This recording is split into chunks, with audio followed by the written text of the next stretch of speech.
someone takes a test in a class before you, that you're going to have that same class, and they therefore can get that exact exam that you're about to take and send that to you before you take the exam. Is that kind of the way it works? Is that what I understand? You know who knows? Ben knows. Ben, come in here. Ben. Here. Intern Ben, we're going to get him on the mic. And by the way, Ben, are you currently a student? Yes, I go to Temple University right now. I've been there for 3 years now. Okay. All right. So what I was just saying, I know you guys are busy in the other room there. When someone is taking an exam, they can take that exam and give it to someone else who has that same test later on in the day. Is that how it works? So it totally depends, but like a lot of the times, it will just be on your laptop in class, and it's impossible to govern everyone's laptop, as you can imagine. Okay. Okay. You all right? Had to run in. He's a little nervous. I was wondering why you talk like that. And actually, is it the thing? Is it the Google documents? I've talked to Ben many times. I've never heard his voice quite like that before. It's as we matriculate through the process of the Temple University. Of course, enriched by the learning that we have. So I guess. You poor kid. I guess no. Ben doesn't talk like that. Excited to come on air with us. We just pulled him in hat by. It's not his fault. It's not his fault. Off guard, that's all. Okay. So Ben, I guess what Preston's asking is, how does start over. How does the document get disseminated to everyone who's looking to cheat off that original document? So you can have a Google Doc open on your laptop in like a separate tab, and then you can send it to anybody that has like a Google email. And of course, our school uses Google for everything. So you can have the Google Doc, I guess, open on a different browser. Right. And just sort of toggle between the two, the test and the Google Doc test, Google Doc. I don't know. Gabby's here as well. She's also a student. You know. What's your take on it? Yes. Stop it. I'm just kidding. Poor Ben. We pull him in while he's trying to do other work. So What's your take on it, Gabby? Yeah, so if you're in a group, just like in a group, when you're doing one of your assignments, you obviously have everybody's email. So you can set up this Google Doc where you can share everything that you do. So even if you're in one class earlier and you have a friend that's in the next class later in the day, you can just share that document with other people in other classes. Okay. And Victoria, were you the student? Did you do this or hear about this happening as well? Yes. Why is your mic not on? I'm sorry. Go ahead. Yeah. Yes. So when I was in school, it was just super easy. First of all, the website is pretty, like, once you get it down, it's super easy to use. And yes, sharing is so easy, and it's so easy to communicate on there amongst many people. Did anyone ever flow? I mean, because they're saying that it has had, and Google has actually had to step in to give teachers ways to fight this. Do you know anyone who's ever cheated using the system? Well, that's what I was going to ask. I would say. Actually, no, I'm not aware. Ben has something to say about the Apple Watches. Yes. So not about the Apple Watch, but I do have a story we can go into. Okay. Please do. So in high Make it a long school, one. I went to a tech school. So I was in the computer programming, obviously. Right, yeah. Obviously. So, but we figured out a way to cheat on the learning guides, which is our little exercises to learn how to program, but the teacher caught wind of this. Yeah. So for a month, every student had to handwrite all their code. Oh, God. Because we were cheating, which is like Java and HTML. That's awful. That's crazy. That's all little symbols. We had to handwrite all of it, then we had to type it up, and that was his way to prevent us from cheating. And I was pissed because I wasn't cheating. I was the one actually doing it right because This all the is other students were. outlandish. This is absolutely outlandish. I'm going to take you outside and kick your ass. Did you rat everybody out because you weren't What am cheating? I, a monk? This is ridiculous. No, Casey, I was trying to be cool. No. But so how long did it take to take a test like that? Well, for what would take 5 minutes on the computer was about 25 on the paper. Jesus. Just because you got to remember the symbols, you got to scribble them or whatever. You have to talk through them. Just keep This talking. is the goddamn dumbest thing I've ever heard. It's goddamn ridiculous. 25 on the paper. No, but I mean, to write, he was talking about writing code is in all symbols and intense stuff. It's, Preston, get yourself together. I can't. Steve being outrageous Ben is killing me. Oh, this is an outrage. Preston, our dancer wants to chime in here as well. Oh, yes, Victoria. Yes. Yeah, don't forget about me. Okay. I'm anyways. sorry, Victoria. No, it's okay. It's just so funny. I'm listening to how far people will go to actually cheat. And I went to a really good school, and we would literally cheat in groups, and the teachers had no idea. That's how No oblivious. idea. I guess they were just paid so well that, like I swear, they didn't care. Do you think there's some credence to the fact that schools who rely on, how the school's performing would allow this to happen to I guess to keep up with their the reviews standard and or stuff like whatever. that? Yeah. It's I conceivable. mean, I went to a really good school, so I guess high test scores were super important. So it's plausible deniability, right? That you can say, okay, they're just getting good grades. And what's funny enough, in 9th grade, I actually had a social studies teacher that would literally grade you on if he liked you or not. We would write what we had for breakfast on literally I would write the most ridiculous answers, and some of them would be right and some of them would be wrong. I swear this man graded you on whether he liked you or not, or maybe your outfit that day. I swear I bet he you didn't did care. very well. Yes, being stunningly passed, by gorgeous the way. helps too. I passed, by the way. And he It's fed gotta be us. so He hard. was a G. He was awesome. What's going on over here? Just because she's super hot, she passes? I'm here writing goddamn code. My fingers are falling off. She talks about having egos and she gets an A+. You're a good sport, Ben. And that was an outrage, frankly. Goddamn, says I have a rheumatoid arthritis writing all this code. And over here, she says she had a Pop-Tart for breakfast. She has an A+. I love when you threaten to kick their ass. Outside now, I'm going to put my foot so far up your ass, you're going to see my big toe coming out your nose. Oh my God. All right, we have to wrap this up. Oh, we do? Okay, all right. No. Officials are working to contain a scabies outbreak. No. What the hell? This is at Radnor Middle School and one student from Radnor Elementary School. Yeah. Yep. Scabies. And at least 18 students were diagnosed with the infectious disease. Okay, what is scabies? It's a rash. Okay. Isn't that... Wait, okay. Scabies isn't crabs? Well, it is caused by a mite. A little creature. Okay. But they normally it's not visible to the naked eye. But it's not It's not crabs. It's not, okay. It's not like but crotch do you crabs. get it down there? You can. Yeah. Okay. Yeah. If you're so lucky. The scabies will burrow under the skin and lay eggs. Oh, God. An itchy rash consisting of raised tracts, bumps, or blisters may appear on parts of the body, including between fingers, wrists, elbows, armpits, waistline, thighs, and genitalia. Including the nutsack. Yes, probably. Yeah. Well, there all were... the little crevices and cracks. Yeah. They lay their Ball eggs. sacks are yummy. I remember in high school there was an outbreak in our school, but it was everyone who was getting it down there. Yeah. So it seems like it's few and far between that we have scabies outbreaks. I always consider that one of those bizarre peripheral things like scurvy and gout. There was the guy that I told you about that wanted to go halfsies on the fleshlight. Oh, yeah. And by the way, again, take that in. Nick knows someone who wanted to go halvesies on a fleshlight. Yeah. God, I hate him. Yeah, me too. I love him, but I hate him. But there was an outbreak of it in college. Is this guy an Elvis impersonator by any chance? No. But he was at the Nationals game last night. But he was in college. He got scabies, and he got it through sexual contact. And so we would make fun of him incessantly afterwards. And the way that we'd make fun of him was just by saying scabies every time we would walk by. But yeah, he got it through sexual contact with a very dirty girl. Okay, all right. By the way, Steve, you mentioned scurvy. Scurvy, I read the other day, is making a comeback. Of course. Hey, it's all the rage. Because of fasting diets and things like that. Oh, that's awesome. They're not getting the vitamin C that they All right, need, what is that? We thought we'd missed out on it, Preston, because we weren't able to take the trip to the New World. Yeah, it's a vitamin C deficiency, and it can make you really, really sick. And like fruit and stuff like that was how you said it, right? WMMR presents Preston and Steve's Bizarre File. Brought to you this morning by DraftKings Sportsbook, America's top-rated sportsbook app. You can download the DraftKings app and use the code ROCK to get in on the action. We're going to start off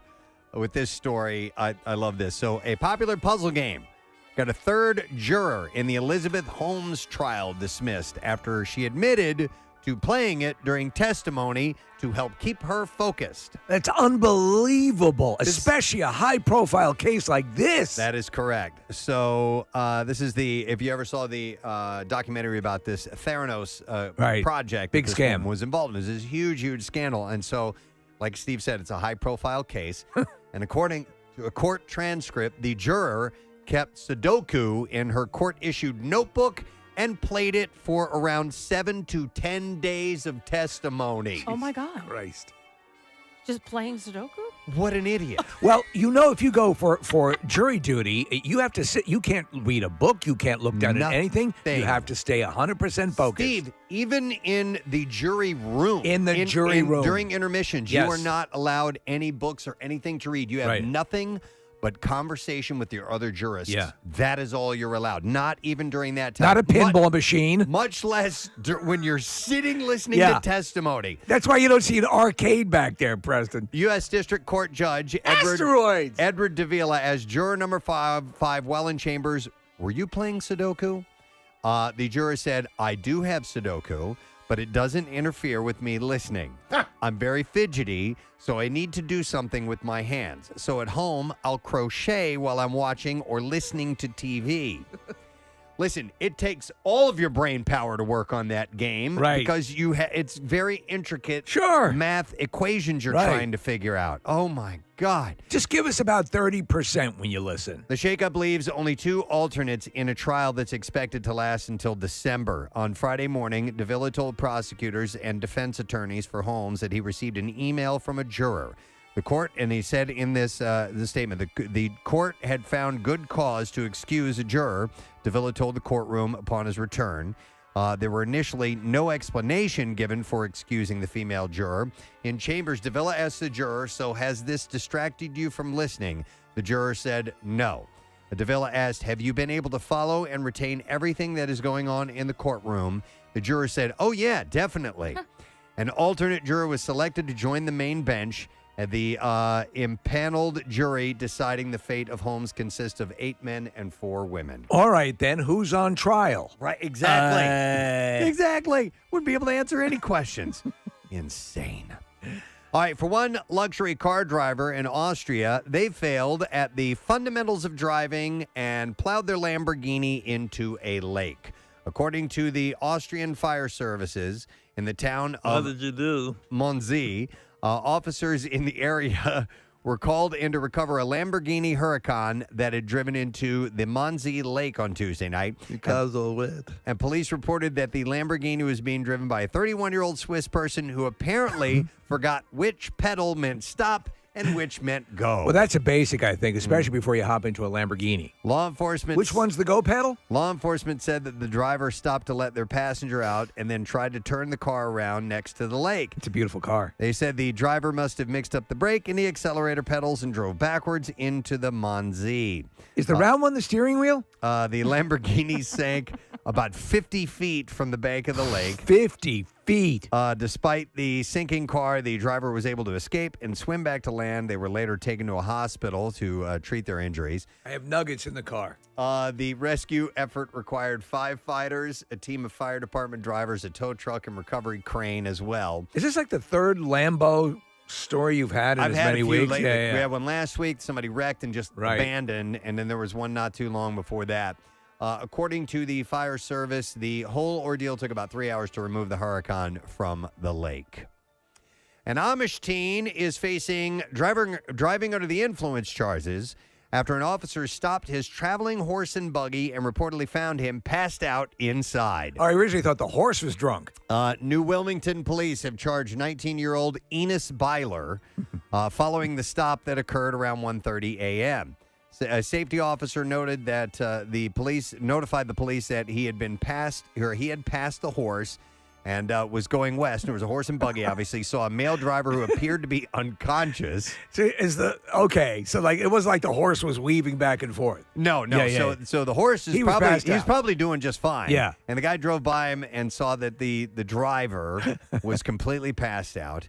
A responding officer unsuccessfully tried to stop the horse, and it continued with the passed out driver inside. And I guess so. here's the deal. It went through a flashing red signal, Yes. swerved into an oncoming lane, but for the most part, he knows the way home. Right. Let the horse take there it. if you fell Yeah. asleep. Have the rules evolved with Amish driving vehicles lately? I thought I saw Lambos. Not Lambos, and certainly not around lakes. No, I thought I saw an Amish person driving into our building recently. Not into our building, but into our parking lot. Hello, and brother. Dropping off some elderly people who needed, hospital care. I don't know. That's a good question. Well, remember, but was that person driving? Because remember, Yeah. we had somebody who was a driver for them and would drive them. That's right. It was one of those vehicles where the wheelchairs could get in and out with the Right. lifts on the side. Yeah. You sure they weren't Mennonite? No. Okay. I'm not sure. So I don't know if that's why I'm asking. What are you? Another buggy driver helped the officer to stop the horse and buggy. The officer woke up the buggy driver after a couple of attempts, noting that he and the buggy smelled of alcohol. Had some cider, brother. Byler ignored the officer's repeated request and an order for him to get out of the buggy, and the state police were summoned for assistance. Byler had a half case of Coors Light in the buggy. Wow. And he Is told, that the choice of the Amish? told police that he had drank 9 of them. Byler's father was called to take the buggy home. Byler agreed to a blood alcohol test, which, according to a hospital report, showed that his blood level was 0.162%. The illegal limit is 0.08, so he's pretty schnockered. I wonder if any Amish person has ever been given an ankle monitor. Oh, yeah. Right? That's a good question. How do you do that? How do you do that? That's Gonna breathe into the horse's face. Yeah, you put a straw in the horse's mouth and breathe into it. Knockered. All right, I mean, what does it transmit to? One last story out of Florida. Officials say a man is being held without bond in Marion County for shooting and killing his neighbor over an argument about a cat. Clifton Anthony Bliss Jr. was arrested on Wednesday after detectives say he became angry when his neighbor's cat entered his property. During the investigation, detectives said that Bliss retrieved his firearm, told his neighbor James Arlen Taylor that he was going to shoot the cat. Deputies said that Taylor asked him to not shoot the cat, so the dude turned and shot and killed the neighbor. Oh. Whoa. Bliss faces second-degree homicide charges, so Shoot the cat. he's insane. And Jesus. there you go. That is what we have in the bizarre file for now, my friend. All right, we're going to take a quick break. Come back in a moment. Don't forget, as we get closer to 9 o'clock, we have a very cool concert announcement, or very cool, I shouldn't say concert announcement. We have a very cool announcement. Yes. It does involve a concert, but we'll get into the details in a bit. We think you're going to enjoy it. Back in just a moment. Stay with us. Preston and Steve. Hang on a sec. 93.3 WMMR. Maddie has scabies, and Kathy's going to leave the room now. She doesn't even want to be on the phone with somebody with scabies. Hey, how you doing, Maddie? Good. I had scabies. Oh, okay. All right. Oh, it says I'll actually stay. has scabies. Yes, Okay. I had scabies, and it was horrible. I think I got it on the Appalachian Trail because there was no STD thing going on. Yep. Okay. So it's interesting that you mentioned that, and that's possibly where this particular outbreak came from. But I'll get into those details in a moment. How bad did it get for you? It was horrible, dude. Every fold in your skin on your body, they burrow into and they lay eggs, and there's these little tunnels. It's horrible. And You're laughing as you're talking about scabies tunnels. yes, Yeah. these tunnels. They're like under your skin, like in your knuckles and the creases of your finger. So Maddie, Kathy, in your junk too. in your junk. Okay, we're looking at a picture. You're right, Maddie. It says skin condition caused by burrowing mite. And they lay the eggs in there. Yeah. They lay the eggs. It was horrible. They gave me this poison that I had to rub all over my body. Yep. And I had to wait like an hour and let it seep in. And then blistering caused. There's blistering afterwards. Maddie, Yeah. let me ask you: did they make the trip down to your junk? Did you have it around Yes, that region? They were anywhere there's a fold or a crease, there is burrowing mite. And not for anything. Go ahead. Here's the reason why it spreads like that. The incubation period is 2 to 6 weeks Oh my God! before the itching even occurs. So it gets all over your body. These And you don't things- know yet? And like you started said, with- Maddie, listen, it says the doctor in this story said you apply this cream. It's a topical prescription from scalp Exactly. to toes. Every part of the body. Everywhere, and it burns. And then you have to sleep horrible. overnight with it on. They said it needs to be on for 8 to 10 hours for it to work Exactly. properly. Yeah. Do you have to put it in the Butthole? Oh my God. You put it everywhere, Preston. Okay. Thank you for clearing your throat. Do you have to put it butthole? No, I'm a 40-year-old man, and I had it when I was like 30, and I had to have my mother rub the cream on my back. That's Well, you didn't have to. Yeah, I would have. Mommy, can you Like, who else am I going to ask? I don't know. Thanks, Maddie. I appreciate it. Maybe like a girlfriend or wife. Somebody who could put it in your Mother. I have to go over to my 30-year-old single son and rub ointment in his ass. That is horrifying. Yeah, that's nasty. I did not realize the burrowing was an issue. That that adds a whole other realm of hell to it. I always thought it was a slightly bit more benign, but it does sound very similar to genital crabs. So they said the outbreak was caused by a camping trip that some of the students attended. Oh, they went to Whore Island. The doctor said they all hung out together, which is the typical story for scabies. Some of the kids, we did see a few of them, and that, that most likely it was just because they were all in close contact with each other. They were camping. Oh, yeah. And that's when the whores come in. It's true. So sleeping bags and things of that nature and camping tents, it's a confined space. I've had a few texts come in, and also it looked like a call had been up as well. Were you guys familiar with chiggers? Yeah. Chiggers, yes. Yeah. Growing up I lived in the South for a little while, and we would always warn about, those look like chigger bites. Which were painful. I mean, because you could scratch them until they bled almost. I mean, as a kid, I was just itch so much you wouldn't stop scratching. That's why that park went out of business at Chiggerland. Yeah, no, that's Digger World. Oh, I'm sorry. You're thinking of. But anyhow, I don't know if they're the same. They're related, I guess. Are they? Yeah, they're also mites. They're just different kind of mites. Chiggers, I always assumed were a little bit bigger. I don't know. Mites, I guess, you can't really see them. No, these ones are called trombiculid mites. Okay. Which are different than the scabies mites. By the way, there are little creatures all over your body all the time, Kathy. I plan on it. Oh, stop it. Like in your hair follicles. Not constantly. Oh, you're crawling in and out of all sorts of orifices. No, not mine. And then, of course, they have to defecate. Right. Oh, my God. I mean, they are alive. I mean, and so all over your body, there's little recesses where they're crapping. Right. And then having sex. Interesting. In your own body. Growing up, my dogs would get fleas all the time. Yeah. And it's never been an issue. From sleeping with dirty dogs. No, but I mean, it's kind of an invasive species. It's incredibly invasive. And once you get it in the house, we had to have our house bombed a couple of times.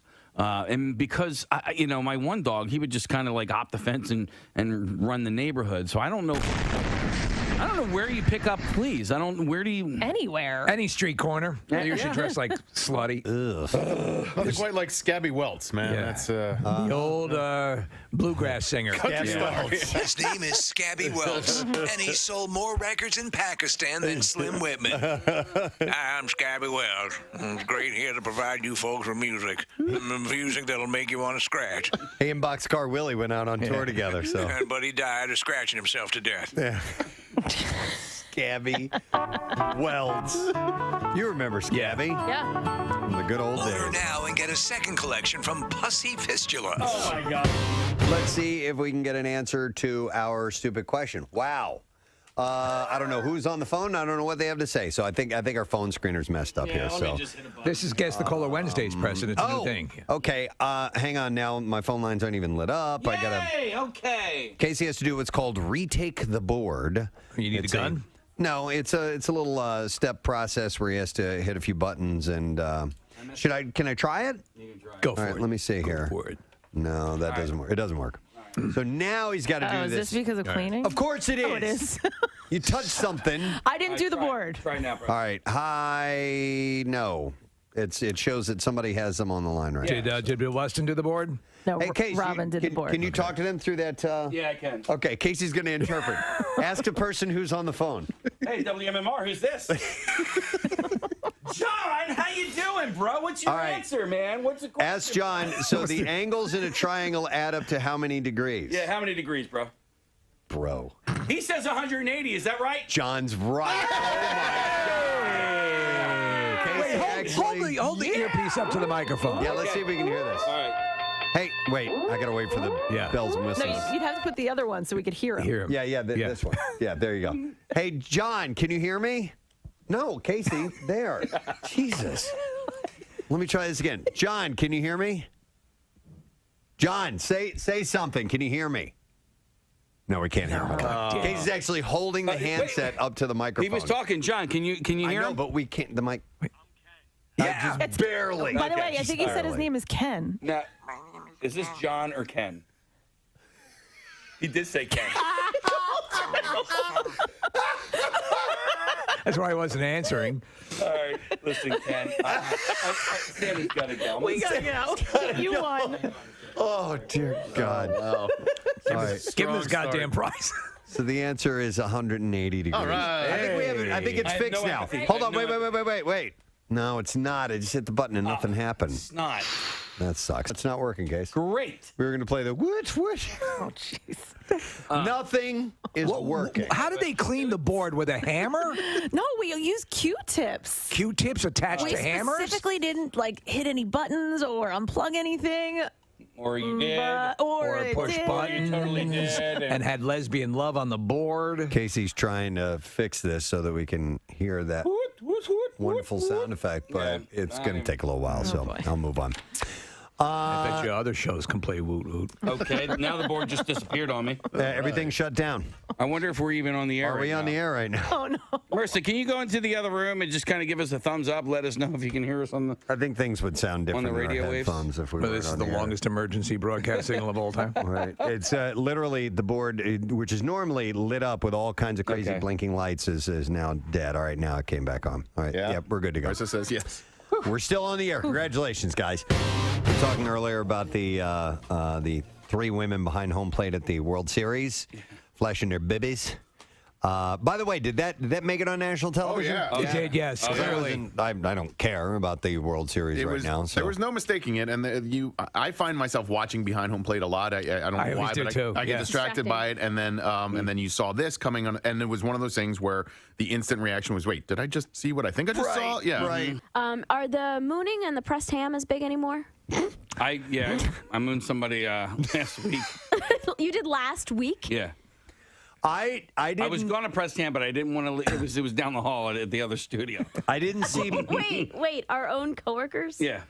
I didn't see bare ass yesterday, but I did see a man spread his butt cheeks on the streets of Philadelphia. What? Why? So we were at Steven Singer Jewelers, and we were walking over there, and somebody had pulled over to it was at right at 8th and Walnut, insanely busy there. Okay, so this person had parked his car in a non-parking spot too close to the corner. A city bus is making the turn. The car's parked where it shouldn't be, so the bus can't make the turn. The car is in the way. So the bus driver starts leaning on the horn. Well, the guy who had parked the car happened to be standing right there, and he didn't like that. And he starts flipping off the bus driver. Meanwhile, everybody else is honking their horn, going, dude, move your car, move your car. And the guy bends over, spreads his butt cheeks. I took video after it. Did he drop trow? No, he didn't. He didn't, but he wanted to. He was pointing to his ass and spreading his butt cheeks. Was he like, "Excuse me, may I ask you a few questions"? No, but he was spreading his butt cheeks and pointing to it. So it wasn't a full-on moon, and it wasn't pressed ham, but it was still very entertaining. Yeah. So this chick is winning.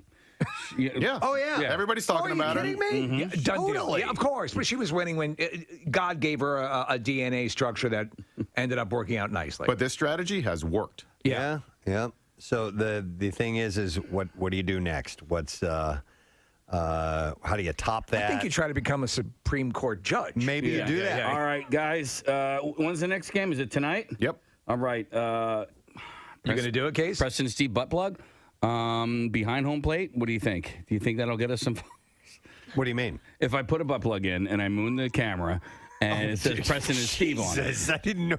I thought this was a charity thing. I thought it was a charity. I thought he was talking about promoting a All charity. right, I'll put a can of something up there instead. Yeah. But It'll be the Camp Out for Hunger. We say butt plug all the time. How about inserting a mag light? Yeah. I didn't know you were going actual butt plug. No, is it Preston's T-butt? Yeah, I guess you're. No, no. There's a fan there putting a full police mag light into his butt.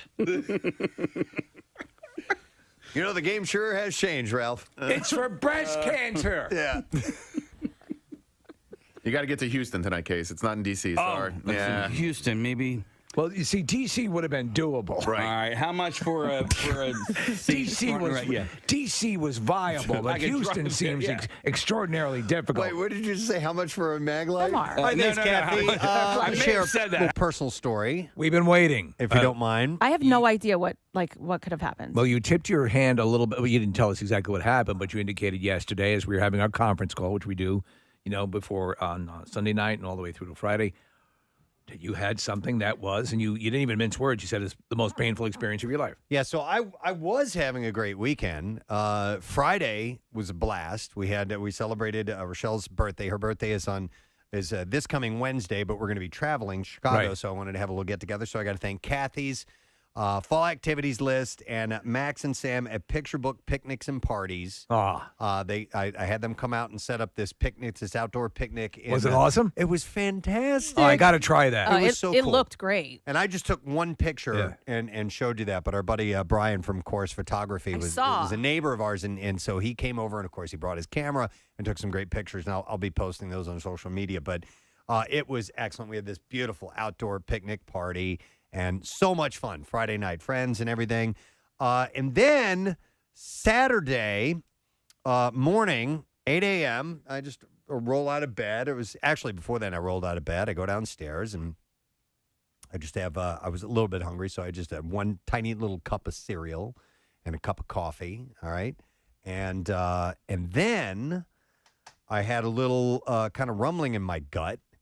And I go to do my business. On my constitutional to make a boom boom on the turlet. Yeah. And I go and I do my business. I do a little bit of my business, and then all of a sudden I feel this cramp in my gut, in my lower left side, and it hurt quite a bit. I'm like, wow, okay. And then a couple minutes later, it happened again, and it got more severe as it kept going.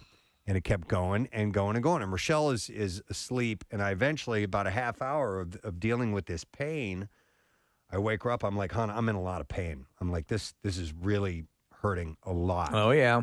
And so I made her aware of that. And I go and I sit on the couch. And I'm sitting there for a few minutes. And it happens again. And I'm like, okay. And I get up and I start to head for the bathroom. And I couldn't even make it. I hit the ground and I fell down in a fetal position. I was in so much pain. Oh, Jesus. And I couldn't move. And I stayed in that position on my hands and knees for about 45 minutes or so. Like I couldn't move. Just on the floor. Yeah, I was on the floor because each time this pain started to happen, I started to sweat profusely. Oh, yep. My mouth started to water.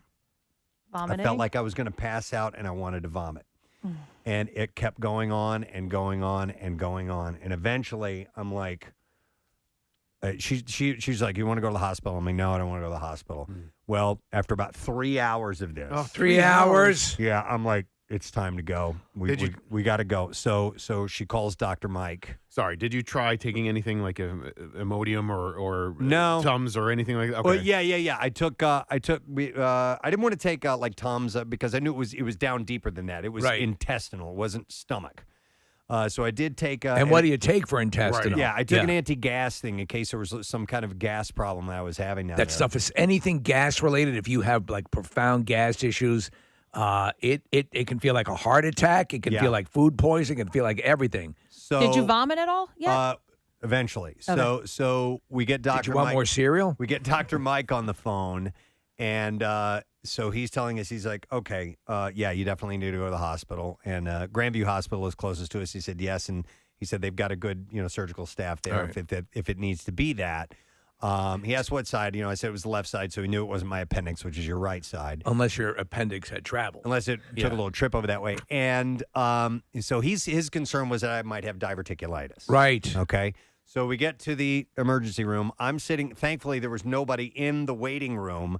I'm sitting there, Kathy, and that's when I started puking. Oh, in the waiting room In of the the waiting room, hospital. exactly. And as another couple came in to get checked in, and I'm sitting there with a trash can bucket. We're We had big to wait a fans. little. We had to wait a little while because I guess they were busy, but everybody was already in the ER, not in the waiting room. Okay. So I'm puking in this thing. A couple comes in, and I'm just. Oh, wait, no. Let me. Okay, Yeah. so it's reverberated when Yeah. you have a trash can. So I've got the trash can here. I'm like screaming in this trash can. Eventually, they come in to get me. They wheel me by this couple checking in, and I go, sorry for the show. I said that to them. They bring me back in. They get me set up. They're like, okay, they're checking me out. They're drawing the blood. They're doing all the things they need to do, asking me the questions and so on. And they're going to need to take me for a CAT scan to take a look at my gut and see what they can find out. And So the pain is still constant all the time. Oh my God! Yeah, all the time, yeah. getting So worse. It had settled down for a little Oh, yeah. while, and it wasn't coming on as often. But eventually, they wheel me down the hall and get me to the CAT scan, which we were waiting for. I was in that bed for a good close to 2 hours, probably. Seems like forever. I've been there. It was that Yeah. long. You know, they were busy. They ended up having to stack people in the hallway because they my ran out of goodness. rooms. It was a pretty steady day in the ER. And so they take me in and they give me the CAT scan. They wheel me back, and I'm in the room. We're waiting another like half hour, 40 minutes or whatever, and they come back in, and I'm expecting to hear, diverticulitis or something like that. And you guys are going to have a field day with this. Oh, no. But it was severe constipation. Wow. Is what it was. Like an Really? impacted It was colon? I was just full of crap. Oh, I was thought just you were full fully going for food poisoning. no, I was just. It was. That's what I thought. I thought it It was going to be was- kidney stone. That's No, what I dude. thought it was going to be. It was just. I was so full of poop. Well, you that's were almost- like Elvis. That's a It relief. Was, but let me No. tell you what, Okay. and by the Elvis way, died that way. By the way, they gave me morphine. That's how Yes. much pain I was in. Seriously? I forgot about that part. Yeah, they knocked me wonder- up with morphine. Of course, you forgot about it. Oh man. But I'm telling you, anytime that I tried to sit down to go to the bathroom, anytime I bared down to try and make something move, that cramp would happen. It would start to tighten up like a fist, like a knot, and then it would feel like a knife was being jabbed into my gut. And I mean, when I say it was unbearable, I could, I was almost crying. I was sweating. No, I This know. close to passing out. I almost fainted several times from the pain alone. I hear you. I was trying to breathe through it. That so wasn't working. I assume it's similar or at least what you're describing was very similar to the first time I ever had food poisoning. I agree with you, Steve. I mean, it was unrelenting. They took I guess they took a CAT scan or whatever they took of me. They basically said my intestines had sort of knotted. They gave That's what me it feels like. They gave me morphine for that. I mean, I slept for 2 days. So you didn't, when you were telling the story, when you went to go upstairs to go to the bathroom, you didn't actually go to the bathroom because you got the pain? when I in the morning, Yeah. I just a tiny bit, just a little bit. So what did they? A few little poopies came. What out, did and that was it. What did they do? What did they do to open up the flow of So fecalness? Not much. I mean, really, they just gave me some magnesium citrate, yeah. and they said, "Go home and take this." So when it all dislodged, was it like a? Well, like hang a- on. So on the ride home, when I tell you I was delirious from pain, Yeah. Oh. I couldn't even I'm sitting there, I'm going, oh my god, oh my god, oh my god, like my head's rolling around, my eyes are rolling back in my head. I was in severe pain. I'm like, just get me home, get me home, get me home. And because I wanted to try to go to the bathroom when I got home, I tried again. The pain, it was just excruciating. And by the way, this whole time I'm thinking about, I do this stuff with the Crohn's and Colitis Foundation. Yes, yes. These people What they put up with. that deal with this chronic pain, I have even more tremendous respect for you. I don't know how you deal with it. So anyway, I go home and I take this magnesium citrate, and I read on it, said can take 30 minutes to 6 hours to fully, start to work on you. And the way that stuff works is it doesn't loosen things up. It essentially just engages your bowels. It makes them work. Yeah. Makes them push, okay? So I take this stuff, and I'm laying there for hours in pain God. all day, and I'm like, it's not working. It's not working. Was there any? Were there And- any brief moments where you caught a little bit of Because Relief? I remember, Yeah. I remember during the food poisoning, I was and my wife was there with, I had this whole story associated with that because I'd left without her knowledge. We were just dating at the time. It's like a fourth date. And she comes to the hospital, and you just start. You end up like almost like you're talking in tongues. Oh yeah, totally. I was being incoherent. Right, sometimes. right. I did pass out a couple times sleeping Yeah. wise, where I was like I would settle down for a little bit, and I was able to just. 'Cause I was so exhausted Yeah, and yeah. in pain all day, and so this is going on and on and on, and I'm looking at the time, and I'm like, this is not working. It's not working. I've used this stuff before. It Yeah. makes you pee out of your butt, is Yeah. what it does. All right, so nothing's happening. And I eventually, we get Dr. Mike on the phone. He's on hold. We're going to go to him in just a second. And he said, well, you know what? Have you guys tried, and I love talking about this on the radio, have you tried God, an enema? an enema. Yeah. And I was hesitant to do that because there was already so much pressure. I didn't want to put any more Right. pressure in there. He recommends it. And I'm like, I'm in too much pain to do this, okay? Through your So mouth. So I wait and I wait. I try to go one more time. Kathy, this time I just puked my guts out. I was in so much pain. And right after I got done vomiting, I'm like, all right, the nausea wave is passed. I'm like, Rochelle, get in here. Yeah. I got on my knees, shoved that thing up my butt. That is love. That is total love. Shove that thing up my butt, squeeze that liquid in there, hold it in for like 5 minutes. I go and explode it on the toilet. But it wasn't even relief. Like the pain kept going throughout the night. Well, you have Oh, to yeah. realize how much in a normal, how much crap. Like with Elvis, they basically pulled out the transcontinental cable out of Yeah. his ass after he died. We had to do the enema twice. Oh my God. And it kept going on. I don't know how much crap came out of me. It was unbelievable. And it Did you wasn't- save it? Even throughout the night. Like I'm like my stomach, my intestines were still bothering me. I thought as soon as it would pass, I'd be like, oh. No, because your body is like going through something. And It's when trying to survive. When I tell you it's the most pain I've experienced, the most painful thing I ever had, I just told you about, is when I had a cyst removed. Right. And they lanced it. The but fistula. that was instantaneous. That was a Yeah. few minutes of pain. This was all day, severe pain all day long. It was horrible. Was there any point in the process while you were at the hospital where they considered admitting you for the night? No. And okay, so if Nope. they had, would that have helped at all with any of the procedures? Probably Could they not. knock you out? Could they come? Mama said knock you out. Could they knock you out don't know. with the morphine and just because? But probably for When- what he had, they weren't going to do that. I know, Right. because I guess probably they have to monitor and get feedback. But for me, when I had that food poisoning, they gave me that morphine and put me out for 2 days. Doesn't morphine make you constipated as It well? does. That's what Yeah. they told me. It can make it worse. Well, I had food poisoning, so I wasn't constipated. Well, I'm not Yeah. asking about you. I'm asking Yeah. about Preston. So listen, I was just, it was horrible. I am even today, all day yesterday, I was afraid to eat. Well, because I didn't want anything going back through there again and having to deal with that pain again. okay, so that's my question. What is the root cause of this? Can I don't you know. trace it to anything? Why were you so constipated? Are you getting enough fiber in your diet? I don't know. You want to talk to Dr. Mike? Sure, What are you yeah. gonna say? All right, Dr. Mike is on the line. Mike Sirigliano. See, I can't even speak right. I'm still out of whack. Yep. Well, yes, all your smarts were in your poop. Fox 29 in Penn Medicine. Dr. Mike, good morning, sir. You know, it's a good thing that you have a doctor for the entire show. Yes. Because it's like you're a trust fund, the gift that keeps giving. So, Preston, when you have a change in bowels like this, and I don't know, can I say that you had a colonoscopy? Yes, feel about free, 9 Dr. years Mike. I give you complete Yes.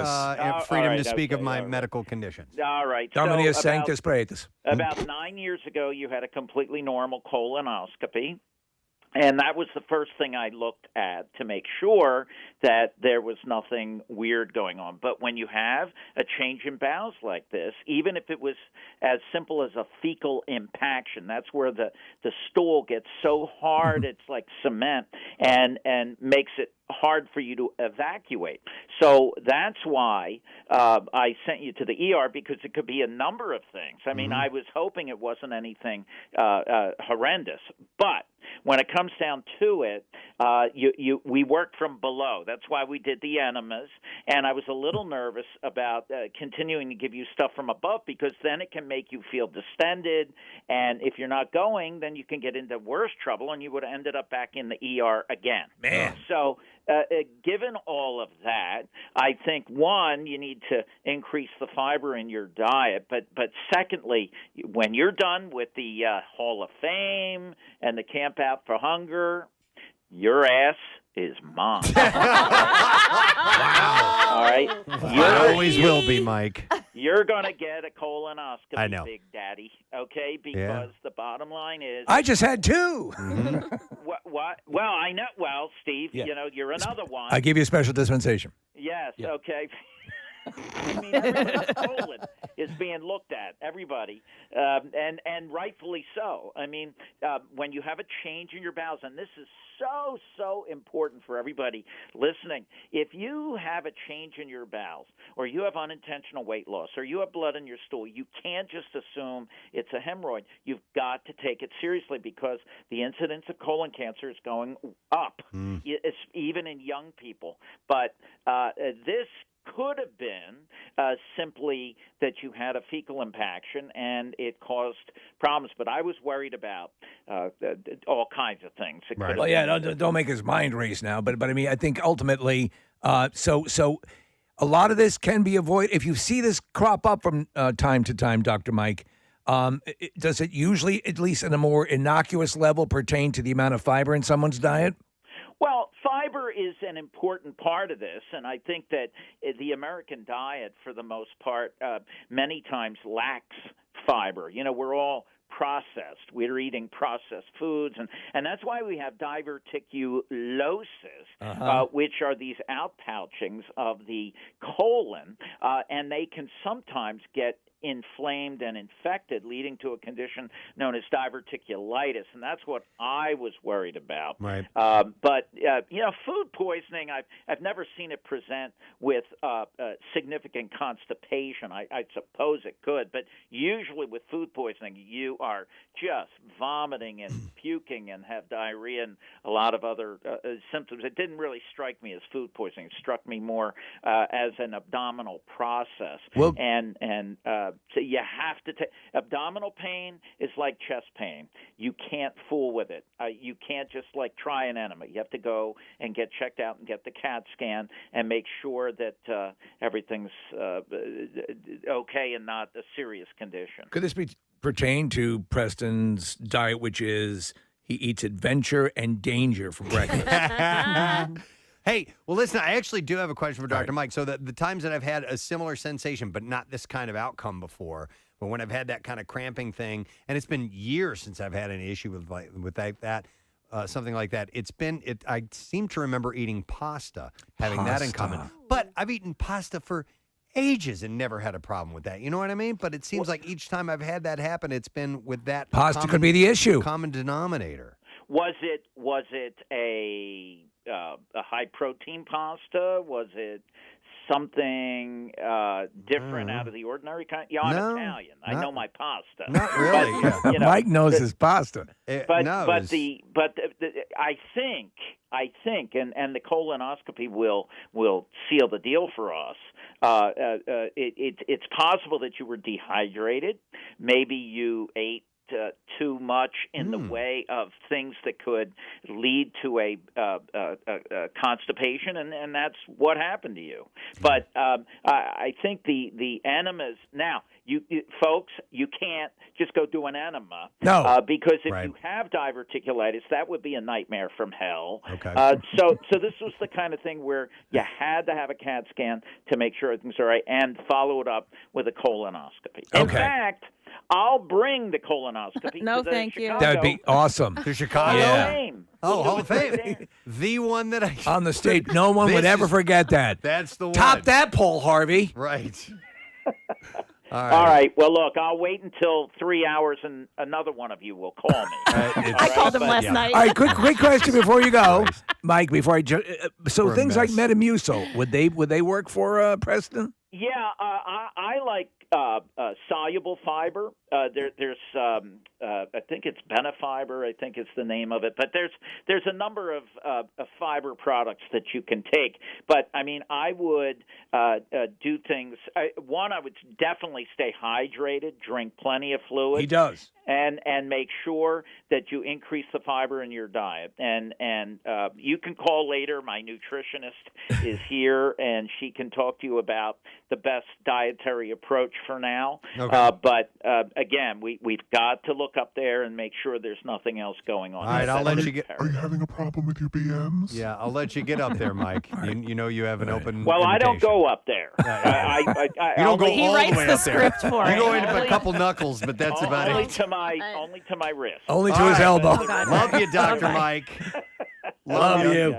All right, we'll see you. Well, that's Love why you. that's why he's a good doctor. So he's going to check you, obviously, for all the medical things to make sure that you're okay. But the diet is really important, and you should call to talk to the nutritionist, because as much as he's going to do testing, you've got to take care of yourself, and Absolutely. that's obviously fiber is an issue. You typically eat pretty healthy, but maybe you do need to add more fiber in. But You listen, maybe you need I've to up used- your ice cream quotient. No. I've used those substitutes. I've used those fiber substitutes Yeah. when I've had issues, and they don't seem to change much in the way Can I that tell you am. something? And this sounds like I mean, like sounds a like you're month. watching Matlock. I and know, I'm These are the sorry. commercials that would air Listen. during Matlock. I'll tell you this though, Metamucil.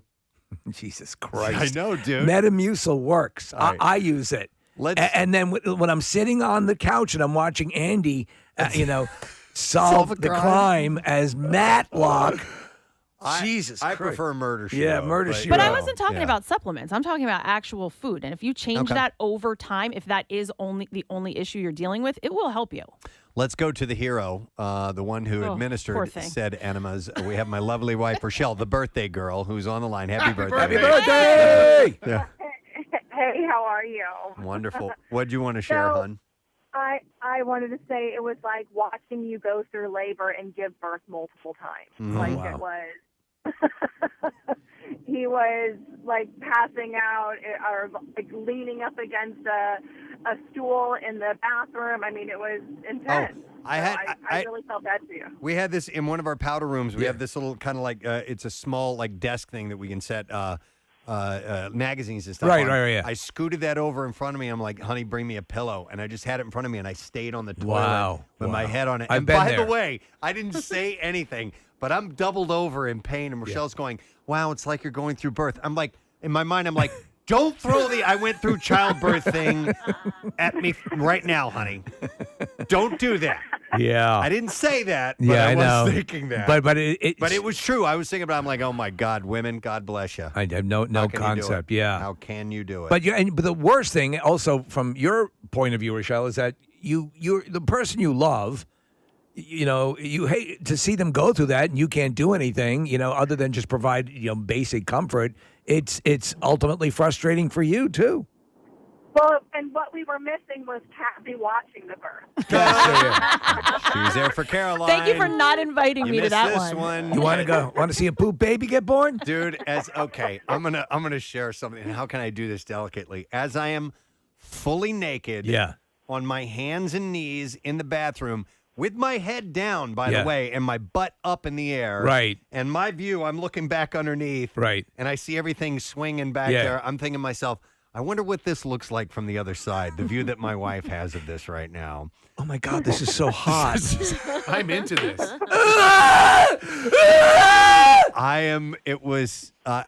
There's no more vulnerable position than that. Well, you got to jump in, especially I think it's actually in the marriage agreement. And she stayed with me the entire time, all day long, did not leave my side once. Yeah. The entire time. She is the best person in the world. The best person I know. I love you, honey, and happy birthday. That was for you, yes. And for that, I got you an impacted colon. Right? Guess what I got you? An impacted colon. Oh, my God. All right, hon, I'll talk to you later. I love you, bye. All right, love you, bye-bye. Oh, my God. It was so messed up. I was in so much excruciating pain all day long. So when it finally, as you said, kicked in, or you finally were able to evacuate a bit, and when did you first breathe your sigh of, okay, I'm on the other side of this? Well, before I answer that, when I was evacuating, it was like machine gun fire. Oh, really? Hitting the water. It was Oh my God. You know what? I thought it was. I thought it was going to be immediate relief. It wasn't, and I went through like 3 sessions on the toilet that were big like that. Yeah. And I was still, as I was getting ready to go to bed, I'm like, man, it still doesn't feel right. But there was less pressure at least. Were you able to set up a sleeping situation on the toilet? No, I was not. not. With the reverse, where you put the pillow on top of the tank? I should have done that. Yeah. But I until yesterday, even all day, as I was just eating like a couple of crackers here and there, and even today, You're afraid. I'm still feeling some rumbling down there, and I'm like, oh man, don't do this again. Please don't do this again. And I haven't gone again since then. And I'm like, is it already building up? Is this going to happen again? Your apple a day is good. That has a decent It's amount got of fiber in it. It has a decent amount of fiber in it. Yeah, I eat that every day. I eat a fair amount of fiber. Get what Mike said. The drinkable solution. I know. Put on Matlock or Diagnosis Murder with Dick Van Dyke. Yep. I think whatever you eat, you should make you should get avocado. You should get buy some gold beans. coins, as William Devane tells us. Father Downing Mysteries. Father Downing Watch that too. Mysteries. Yeah. And then you then find out that somebody, a friend of yours, passed away but didn't have life insurance, and then you'll complete the commercial arc on Matlock. I'm going to go to a couple of calls if you don't mind. This is Nancy. Hi, Nancy. Good morning. Nancy, you're on the air. Hi. I think Nancy sat down the phone. She's doing some work. Nancy, are you there? Maybe she's got this, bro. I think she literally sat down the phone. Oh, yeah. Yep. Nancy? She on the toilet? Nan? I'm going to put her back on hold. Nancy? I'm going to go to Chris. Hey, Chris, good morning. Hey, good morning, guys. How are you? Good, man. What's up, buddy? So years ago, I used to compete like bodybuilding and stuff. And let me tell you, like I started. It's all about. First of all, you got to switch up the bourbon for water. You can't drink bourbon all the time. All right. I'm not drinking it all the time, man. I do. What a big. big. What do you mean? I don't drink it all the time. Just days that end in water. So when I changed up my diet, I wasn't eating fiber. So I was told to go on fiber and water. Also, I had that pain. It was like somebody just like stabbed me like right above, my junk. And I'm like, oh my God. So I read online, I went and got magnesium citrate. Yeah. It was like Niagara Falls. They just like came out like. Oh yeah. Yeah, that's what he was saying. He said so. Preston was saying earlier that he had tried it, but he did not get that reaction. It was inadequate. You know when it kicked in? Thanks for your call. After the bourbon. No, not after the bourbon. So after the enemas and all that stuff, and that cleared through the rest of the night. Right. It was like a waterfall. So- And that was the magnesium citrate. So it was kind of blocking it. Like it couldn't even get in. Would there something more. like, well, now that Dr. Mike's off, but would like Miralax or Ducalax or any of the laxes? I used that yesterday, Okay. and I'm supposed to use that again today. All right. But, so I've got to continue doing that. Let's try Nancy again, see if she's on. Hey, Nancy? No, I think we lost her permanently. All right, let me go to Jim. Hey, Jim, good morning. Hey, how you doing this morning? Good. What's up, buddy? Hey, look, about a few years back, I had hernia surgery. I had an umbilical hernia repaired. Yeah. So I come home, they give me the pain meds. I guess the opioids, they make you tight. So I Yeah. come home and I go to the bathroom and I sit down, and it felt, if I was to compare it to something, it felt like that scene in Raiders of the Lost Ark with the big ball rolling down through the cave. Okay. I could feel it coming out, and all of a sudden it stopped right at the door. Now, let me ask you, when you took a dump, did you have to place a bag on a scale? Yeah, so I call him. I'm sitting on the toilet calling him, and I can't crap. And I call the nurse, and she says, "Put your finger up there." And Oh, okay. All right. Okay. Yeah. That's. I swear to God, that's what she said. He inadvertently called the dry cleaners. I call I my don't know what to do. girlfriend. Put the finger up there.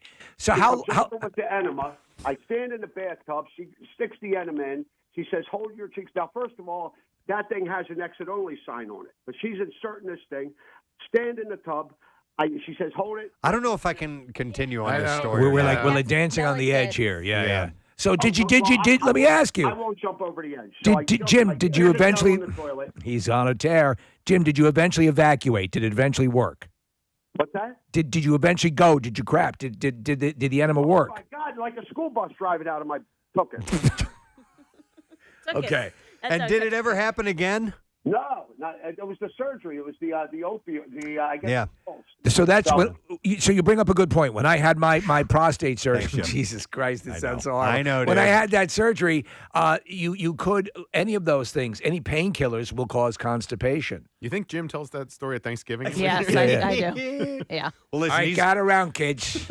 He's been using the Indiana Jones I know. reference for a while. mean, You it's a good definitely line. can tell It's like that big boulder rolling out my ass. That sounded well. And then the worst part was is one part where I take a crap, an arrow started fighting over from each side of the wall. No, but I mean, it does feel like that. But he was right, Jim. It's like, oh my God. I was hesitant to even bring this up on a number for a number of reasons that it sounds like old man radio and it's very graphic in nature. But I'm telling you, just because of the pain I experienced, I wanted to commiserate with those who have been through it because I've never experienced anything like it. Actually, no, I have, but in smaller doses. Right. I've never experienced it to that extreme before. For that many hours. For that length of time, man. It was from 8 a.m. until I fell asleep at like 1:30 in the morning where I was just dealing with all this. So in the ballpark again to relay, and let me see if this resonates with you. I was doubled over on the bathroom floor with the food poisoning the second time. I must have during the night bit down on my own lip. And when I woke up, I had vampire trails of blood that had dried on my face. I lost an entire chunk of like 48 hours because of the pain.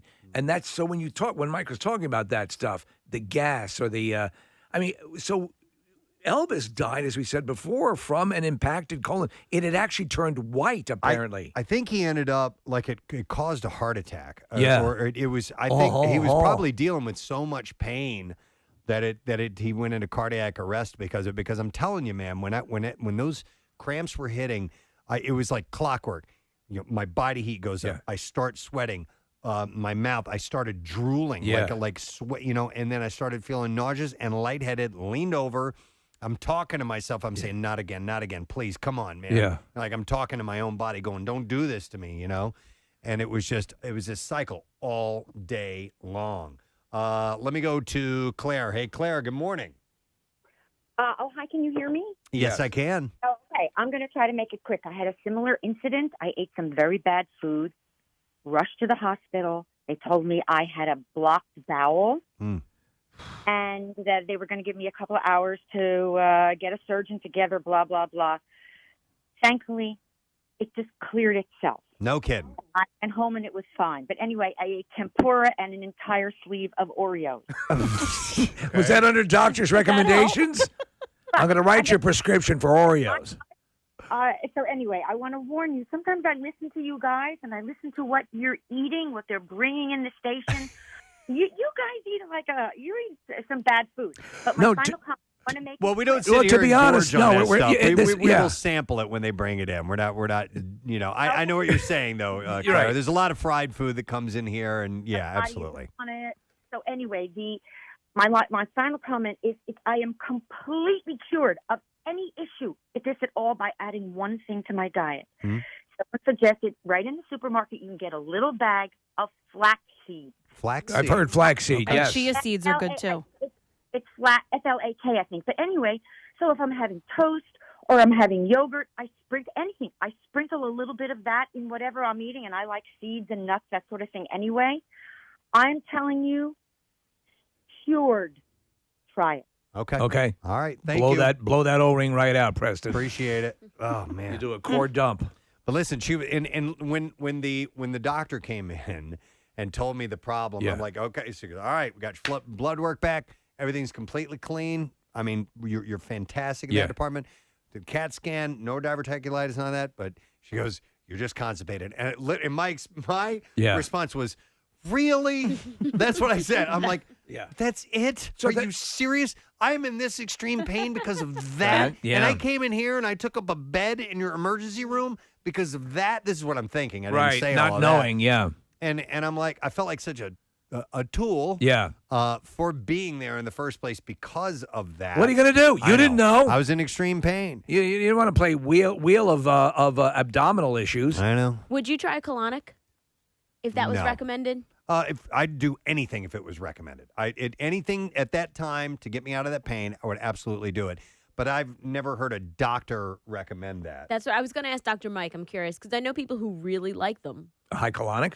Yeah. Yeah, Get it I all don't know. cleaned out. Yeah, I don't know that. what the medical viability of those are, but I know that people do them. But there are people who overdo they'll do that and they'll overdo the enema stuff. Like they'll do a yeah. medicinal enema like every other day, or maybe some people do it every day. It's like, I don't know how thrilled I am with jamming a hose in the bunghole. I don't think that's good for you. I don't think it can so. be. I've heard that it's not good to get addicted to something like that, which I hear you actually can, believe it or not. But It's a sad thing to see them down an alleyway, Preston, with the enemas. Right, selling them out of a coat. Got an extra enema, man. But it was, yeah, man, it was intense. And, That sounds horrible. And yeah, today, it's so you're still a little skittish. It sucked, and I was going to plan the weekend, getting ready for the Camp Out for Hunger and all this stuff, like getting all of these. Oh, yes. I did nothing. I did nothing all weekend long, but just sit in bed, and it was not good. It was horrible. So anyhow, there you go. Thought I'd share my wonderful weekend with you here. Judging by the calls, there many have been in your shoes, Preston, or in your pants. Yeah, I could go to them, but I think we've had enough of poop talk, right? Yeah. Yeah. So, but thank you guys. I appreciate you chiming in and being on hold and being ready to go. But I'm telling you,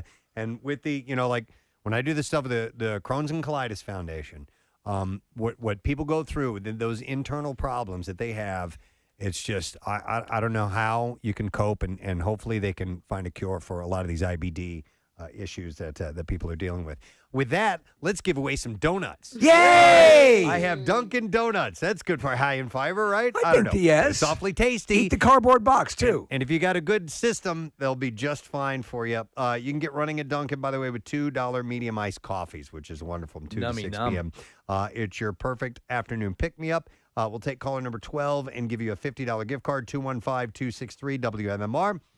Don't forget, America runs on Dunkin', and so do we here at the Preston and Steve Show. Price and participation may vary. Exclusions apply. Limited time offer. All that good stuff. We will be back in just a moment. We have an announcement coming up next that we think you're going to love, so stay with us. Home plate. Oh, I'm sorry. Yes, do you carry full-size mag lights like the police use?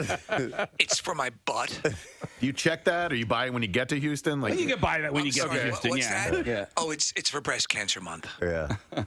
Wow. No, I would do it for Camp Out for Hunger. I mean, There you go. That is the Appreciate it. obvious. Fill abundance. Yeah. Yeah. Wow. So that way the next time we're up at the award show in Washington. Right.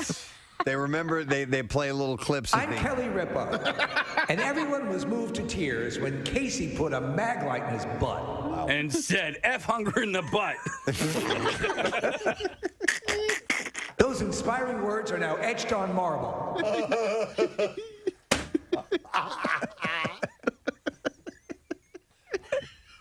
That's the statement trying to be made. Yeah. F hunger in the butt. Hunger in the butt. Camp Out. Can't wait to see those signs this year. Oh, my God. No. No, you can't. It's offending. Have your son or daughter. Yeah. Camp Out for Hunger. Let's circle back to the royal family for just a moment. Kate Middleton and Prince William discussed marriage while they were dating in order to take the pressure off of themselves and make sure they wanted to spend the rest of their lives together. In royal correspondent Katie Nichols' new book, Kate, the Future Queen, she writes, there on the Paradise Island, William promised Kate that he was in the relationship for the long term. For the very first time, they talked seriously about marriage, and with the ocean before them and beneath the night sky, they made a pact to marry. My dearest Kate, I love you. What island were they on? Does it say? It says the Paradise Island. I don't know if that means Paradise Island in the Bahamas or not. Yeah, they went to like a Club Med thing. Yeah. Unlimited drinks and you don't have to tip. I left my wallet at home. I can't get enough of Buster Poindexter. They played a hot. Everywhere you go.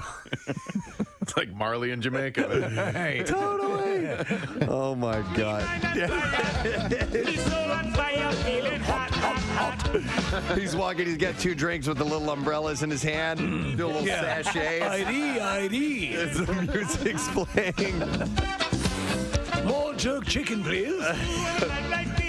The pair did split. They call it oatmeal, but it tastes like tapioca. The pair did split temporarily after they made that pact, but all's well that ends well. Of course, they got married in 2011. They have 3 kids, and it's a wonderful, beautiful relationship. Yeah, I like her a lot. Speaking of beautiful relationships, Amy Schumer and Chris Fisher shocked many when they got married in a secret beach ceremony 2 years ago. But ever since, the pair have turned into couples goals for many. She posted a tribute to him, acknowledging what has changed and what hasn't since welcoming a baby together. She wrote, but before we had our little babe, it was just us. I love Chris so much. I hope whoever you are with is so kind to you and also drives you. Oh, I hope whoever you are with. Is there some of the shut up? Just improv that you have been known to, become to known as? I haven't heard that in a while. It's been a while. No, I hope whoever you are with. Yes, is there some of the improv that you have been come to known as? From Touchstone Pictures, The King's Speech 2. Is there some of the improv that you have been come to know as?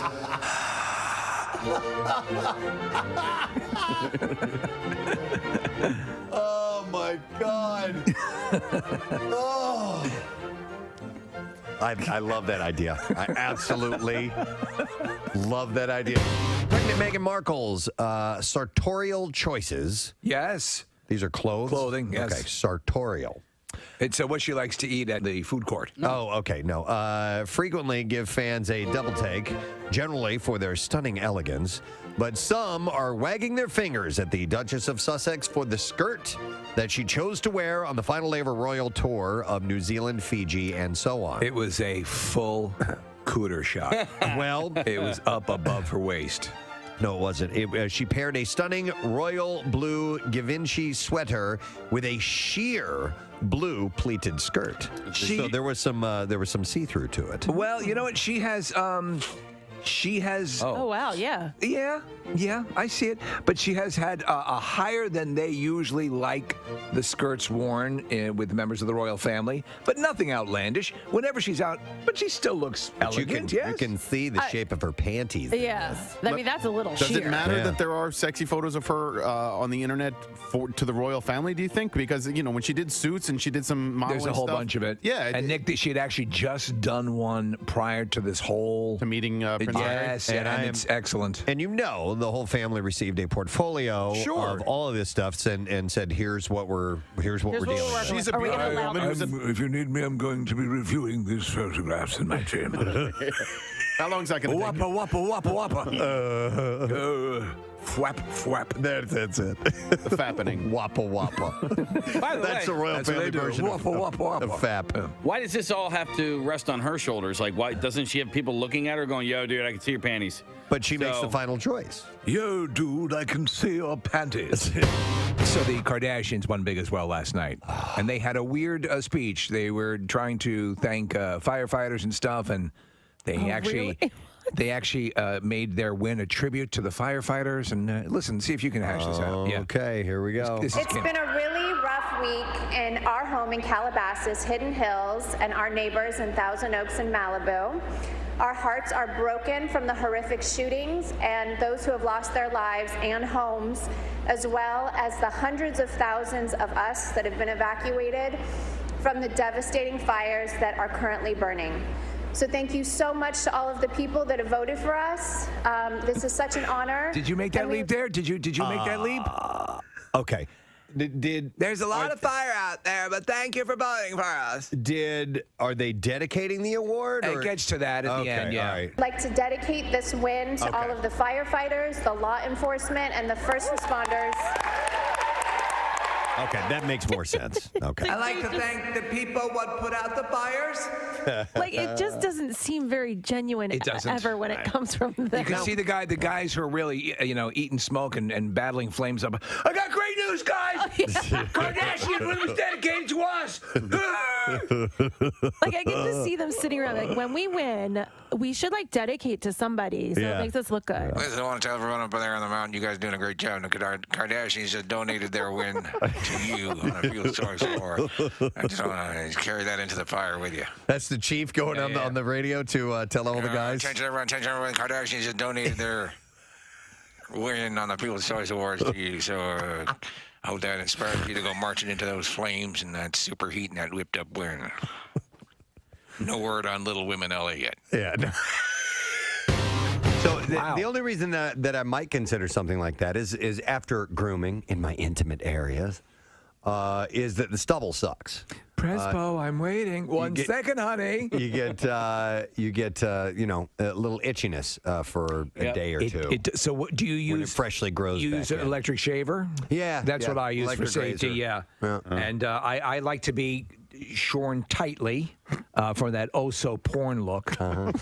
You know. I just don't find it hygienic. I don't want to have a knotted. I don't want to look like the Legend of Boggy Creek down there. I only do it like every couple months. Just like, oh yeah, it's getting a little long. So I mean, I do 100 brushes every night. Oh, gross. One second, I'm like Marsha Brady with her hair pressed. and the stubble's a bitch, but in the mirror. That's the only thing I might consider. So why I would consider something. Press, you get your dogs groomed? Yeah, we do. All right. So do you have boy dogs? Do you let them do your crotch? Well, because I have 2 male dogs, and they have to like shave their peens and their heinies. Yeah. Which I've like.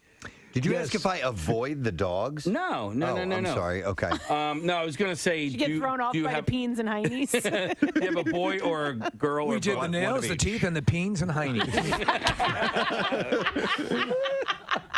That's the name of the place, Peens and Heinies. Peens and Heinies. Have you guys been us on 202? It's called Peens and Heinies. Come on in.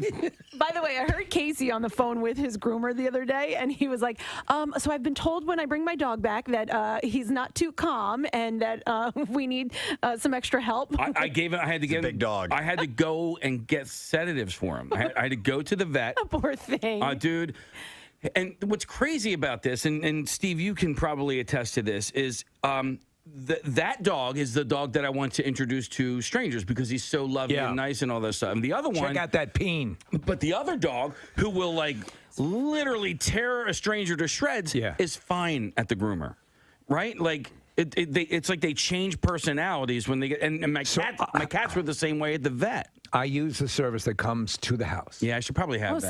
The same lady? It's Avery. Yeah, I used her. She was good. Avery's is great, and they show up, and so the whole deal is they get used to going out of the house, step up into the van, which is parked right by your house, right there, and they get it done because otherwise I don't want to have them have a full-blown seizure. And man, the peen and hiney is great. My dog is peenless, so it's just hiney. Yeah, my female. Yeah, but so somebody was also telling me that a way to sort of combat that, because it's the hair dryer, is to like when he's eating, run a hair dryer next to him while he's eating, so he doesn't. I know he's gonna never eat again. Is this the big dog? This is the big dog. Yeah. What's the big dog's name? Reggie. Reggie. That's it, yeah. Yeah. The dog's huge. Dog is huge and thinks it's a lap dog. That's the black and white one? Yeah. Okay. He's actually not that big. I mean, he's only 74 pounds. Like, he looks bigger because of his fur. Preston, you have Yorkies. That's a huge difference. They're the doodle variety, so they get really hairy, so you have to groom them. Doodle peen. Yeah. Doodle Peen. That was a kid show, wasn't it? Doodle Peen? Hi, I'm Doodle Peen.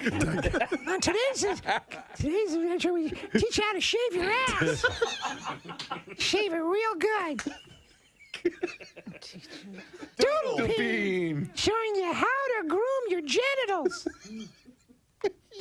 Doodle Peen, I have an issue right behind my testicles. Well, it's easy. Use fly strips. And now another adventure with Doodle Peen. Man, it can get awful smelly down there.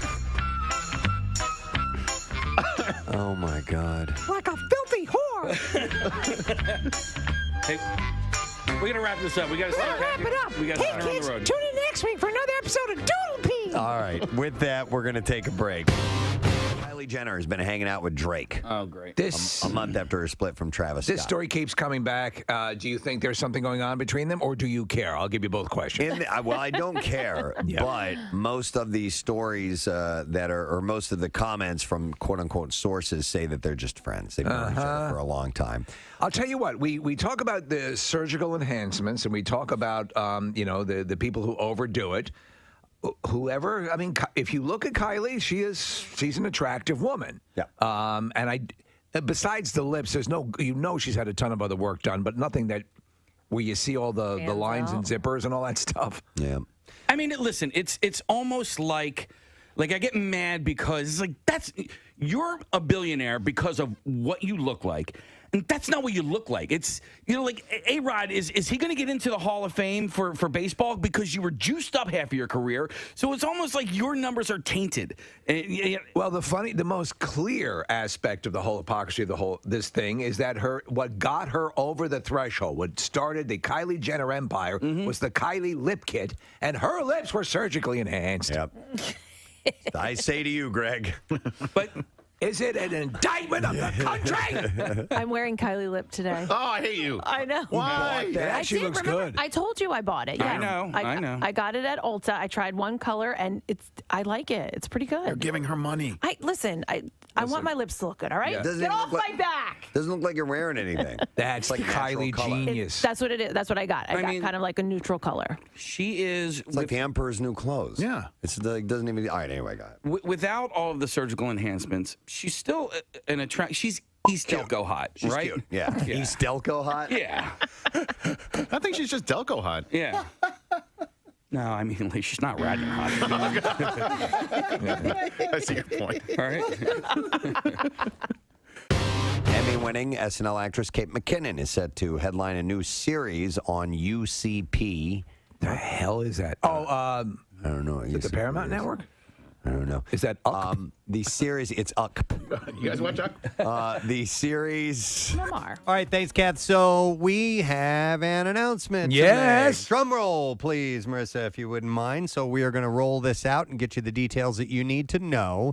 And if you pay close attention, then you probably heard it in a promo that ran right before this announcement, even though it wasn't supposed to. And yes, it is a trip to see Metallica in Las Vegas. That is correct. Las Vegas, Metallica will be playing with Greta Van Fleet February 25th at Allegiant Stadium.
The weekend, You have a personal story from the weekend too, Steve. Can't compete with yours, Next man. up.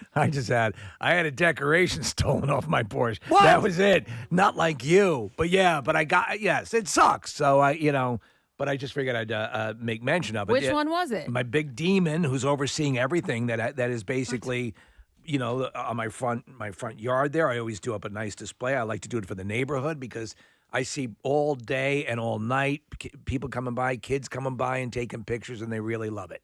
How'd they get by security? Well, it's not like the machine guns would pop up, but I caught the guy on 3 different cameras, but he was wearing a mask, and he had like a cap down and the whole thing. Did it look like a kid? It looked like a teenager. Yeah. So there's a video I put up on Twitter. Listen, it was the most dilapidated of my decorations. And it was really. That's so what? It's yours. I Like, know. You know what I mean? It's so invasive when they do that. I was pissed off because I do it for the, I like to do it, and people seem to really enjoy it. So there were a whole bunch of things leading up the steps that were untouched. The demon, I think, was on a dare or a bet or something. But I had it all. I had the because of my Xfinity cameras. I had the timestamp and everything. I knew exactly when it happened. But the guy was, definitely covered over. So, because I have also the Xfinity signs all over the place. Did you make a police report? No, because I would be stunned if the value of this thing at this point in its current condition is more than $20. Yeah. So, but it's just the paint. That to me is annoying because that's clearly something I'm doing because I want people to enjoy the time and enjoy Halloween and the whole thing. But I like, okay. Now we're going to ramp it up. We're going to ramp up that security. I know it's not much, but I mean, you should still, let the police. I probably would have let the police know. Just to, that's not cool. It's know. totally not cool. Yeah, maybe. But I'm they're responding to more important things than my ratty ass demon getting stolen. But you don't have. It's not like you can call 911 and take somebody off the street. Like you can go there and just file a report. That way they have it on record in case it happens anywhere else in the neighborhood. Maybe I'll do that. But it was just a bummer because again, I can show you on the because I have cameras all over the place. People coming by and kids looking up and waving and having a good time, and that's the whole purpose of it. It's like, why? What are you gonna do with it, douchebag? So when did you notice? You walk out in the morning. I walked out. Where's my demon? Well, his little bottom part of his demon robe was on the deck. I'm like, well, maybe he blew off the deck. Right. Where is he? And then I was panicked, and I said, "Oh, you run mother river." And I jumped on the Xfinity app, and I'm going through the different things, and I'm like CSIing this son of a bitch, and I'm going through the different camera angles and so on and so forth. And I got him clearly. It was at 12:02 in the morning, on Sunday morning. So let me ask you this: we have cameras too, and so any time a car goes by, right? It trips it. I get it. Are you pretty busy on your street there? Yeah, but so you probably had to go through a whole lot of files before you found it. Well, but I did know that it had to happen at night because it's lit up like a mother. I had the lights shut off at about midnight. Okay. So it just right after the lights went off. Probably waited. Yeah. Oh, so he waited till the lights went out. Or just came by and is at that time where maybe he passed it and said I'm gonna get that. It was on a dare or whatever. Because there was other stuff you could have just gotten sooner. Well, and definitely he can't because he's covered. His face is covered. He's got a hood on. Like he came to get that. Yeah. I think another reason to possibly report it, Steve, is that it might help prevent other thefts from your house. And there have been sadly there have been some robberies in my neighborhood, and the police are aware of them, and they just pay a little bit more attention to our neighborhood now because those then crimes I will. are reported. Then I will. That's a good point. But I haven't. Our neighbor's actually very good, and I have the signs all over the place for the Xfinity camera. It didn't stop this guy, but he came clearly bundled up to get this thing, and I was like, "You son of a bitch!" Yeah. And what's he going to do with it? Listen, that's the thing that pisses me off. Yeah. I mean, I already ordered a replacement demon. You need to drive around and look for that demon, and then you son of a, and then burn down the house and get my Benelli shotgun and go straw dogs on this bastard. Ah, that sucks, man. Yeah, it does. All right, so you ordered another one, bigger and better one. Well, it's not as good. Listen, this thing was this is probably its last year anyway because it was falling apart, but lit up. Looks pretty good. Okay. Ruined it. You gave it to the robber. I mean, I had called a number of the neighbors in for questioning. No. Oh, you did. Nobody saw anything. Yeah. I'm investigating. Like Pee Wee Herman when he was Yeah. looking for his bike and calls everybody into the bike shop. In the basement with a chalkboard. Yeah. But All I'm going to, you get pissed off, I'm going to amp it up now. Let us know what happens about that. Steve, you sent over this article, and I saw the picture of this, and there's been a bit of a reaction on social media to this, but someone was flying on an aircraft. Yep. And the woman sitting in front of this person had really, really long hair, like down to your butt long hair. And it's very thick hair, too. She took it and draped it over the back of the seat. Oh, no, thanks. To where it is hanging over. And Kathy, when I say it comes all the way down to this guy's knees, that's how long it is. So much so that you could not use your tray table. You could not eat. Oh, yeah. Okay. It was blocking anything, like if he wanted to have an iPad or something. It was, to me, it's incredibly intrusive. He could have, tucked it into the seat back pocket if he wanted to. It was that long.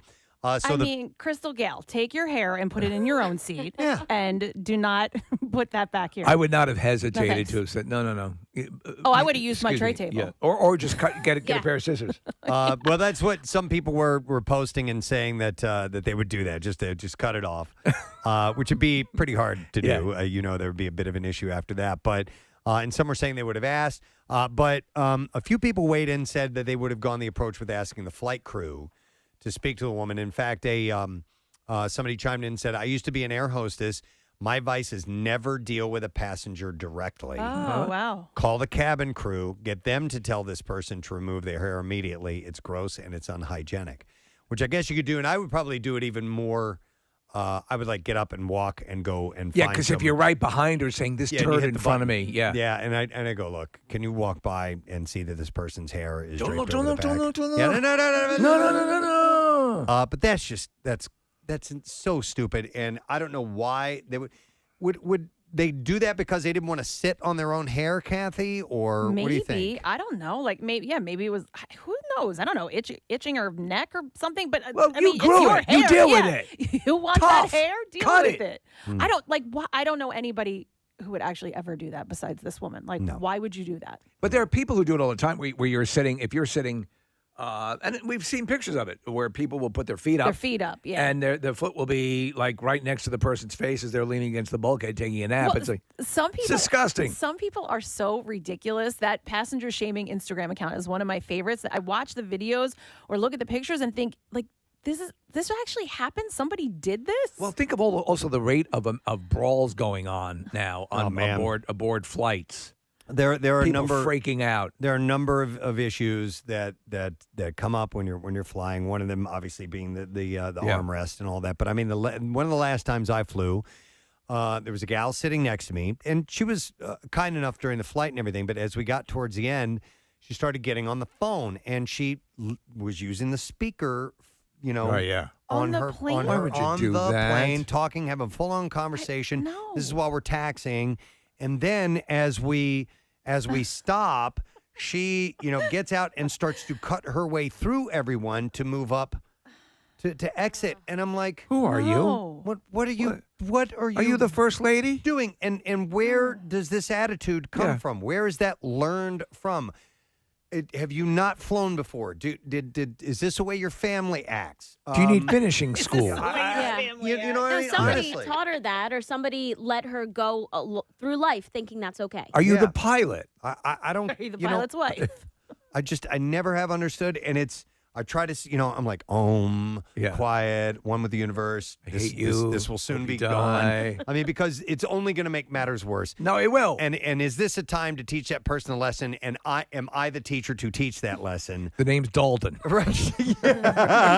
But you say that, never deal with a passenger, always ask the flight attendant. But I feel like a lot of times, especially in those situations, they don't say anything. So this woman thinks it's okay, maybe because she did it once and she got away with it. And now that's just how she exits a plane, and they don't say anything. It's the same thing with the luggage. And I know we've talked about this a number of times, but your overhead luggage that you bring onto the plane. And, like any one of us, when we would walk on a plane, if there's room above our seat, right, that's where we would put it. But I've been on flights where they say, put it in the first available spot. So now, my seat's in the back, and the flight attendant's telling me, no, put it up there. There's no room in the back. So now I'm taking somebody else's, where somebody else's I hate luggage that crap. would go. I hate that whole fighting for the overhead. That's why I end up checking I end up checking everything now because it's easier. Because I don't want to sit there with a liquid. 3 ounces in this.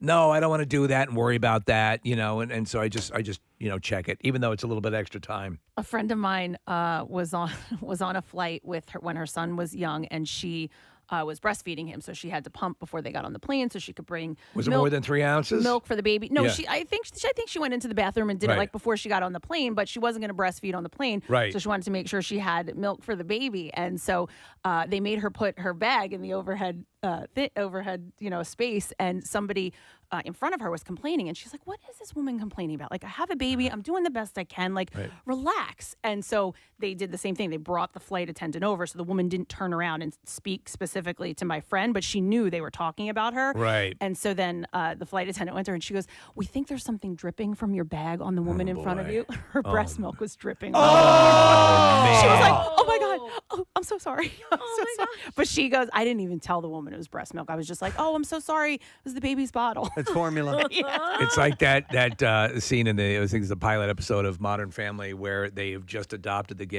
Cam and Mitch have just adopted their baby, and they're getting aboard the plane, and this woman gets on board, and she looks down at them, and they have the baby, and she goes, look at the baby with the cream puffs, and Cam gets up and goes, "Oh, I get it, gay men can't have this," and Mitch goes, "I'm eating her cream puffs." No. On my last flight, it was a very long flight. It was like 8 hours long. I actually sat next to 2 girls who were flight attendants. So we became friends because they became friends with the flight attendants and were getting wine constantly. So I, by association, became friends with them. Yeah, no, it's good to do that. I wonder, like we were talking about stadiums, about the thing of alerting. How would you, if you wanted, you have to always go up and get out of your seat and go get, somebody aboard. To complain? Right, to complain. Whereas, they don't want your phones on, so you're not going to text them. Yeah. Well, I didn't get to ask them about that, though. That's a really interesting question. But so eventually I just started asking them about the job and how they do it. And they said they are treated terribly by people. Sure. Like, they are just terrible. But I asked them what the worst thing is, and they, without a doubt, said toenail clippers.